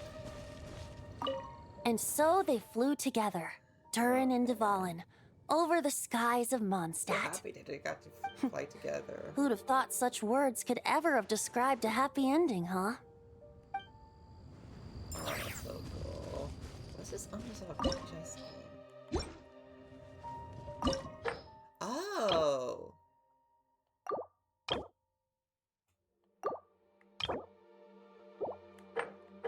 Oh, I see. No treasures, okay. I remember that. Man, that was just amazing. That was like legitimately probably my favorite story quest in the whole game, next to Farina's, Skirk's, and Nivelette's. Oh, and Linnea's too. Wow. I'm gonna say, I think Durin is now among one of my favorite characters in Genshin. That was just absolutely beautiful. Like, way it touches upon so many different themes of storytelling and legacy and a parent's love for a child and existentialism and like trying to, and you know, growing up, finding independence and rewriting fate and not being bound by the by the fate of a world and like creating your own life and story and, you know, taking control of yourself, like, and even like a lot of stuff that I relate to do that, like being autistic with the struggle, like trying to find yourself, or like being, you know, or like having a bit of existential like dread about like who you are and like such. Like, man, I gotta say, like, I don't personally relate to like that but I also saw like a trans aspect to his story about like being separate from his body and such. Like, that was like really, and I'm sure it's not just like a trans experience. I think that you could parallel that too. But like, man, I'm at a loss for words for how good a story quest was. That legitimately almost made me emotional. Like, man, that was one of the most beautiful stories I think I've ever seen in the entire game. Maybe even just one of the most beautiful stories I've seen in any Hoyoverse game. Like, they really outdid themselves with that quest. Like, that's going to stick with me for a long, long time. Man. I'm definitely gonna be, yep, I'm gonna have to put Durin his next rerun. Whenever that would be. Man. Anyway, I think that'll do it for this video. Thanks for watching my journey through this incredible story quest. If you already played it before, what are your thoughts on it? And do you also have Durin or not have him yet and want to get him? Let me know in the comments below. Anyway, thanks so much for watching this. Please like and share the video if you enjoyed it. Subscribe and ring the bell icon so you won't. Oh, no, I gotta do. Patreon and Ko-fi plugins, so you can support me there. And you can follow me on my socials, all of which we link to the description below, along with Twitch, which is where I stream, and I also stream here. And you can subscribe and ring the bell icon to make sure you see my future videos and streams, and check out my past ones if you wanna. Please take care of yourselves, and keep on keeping on.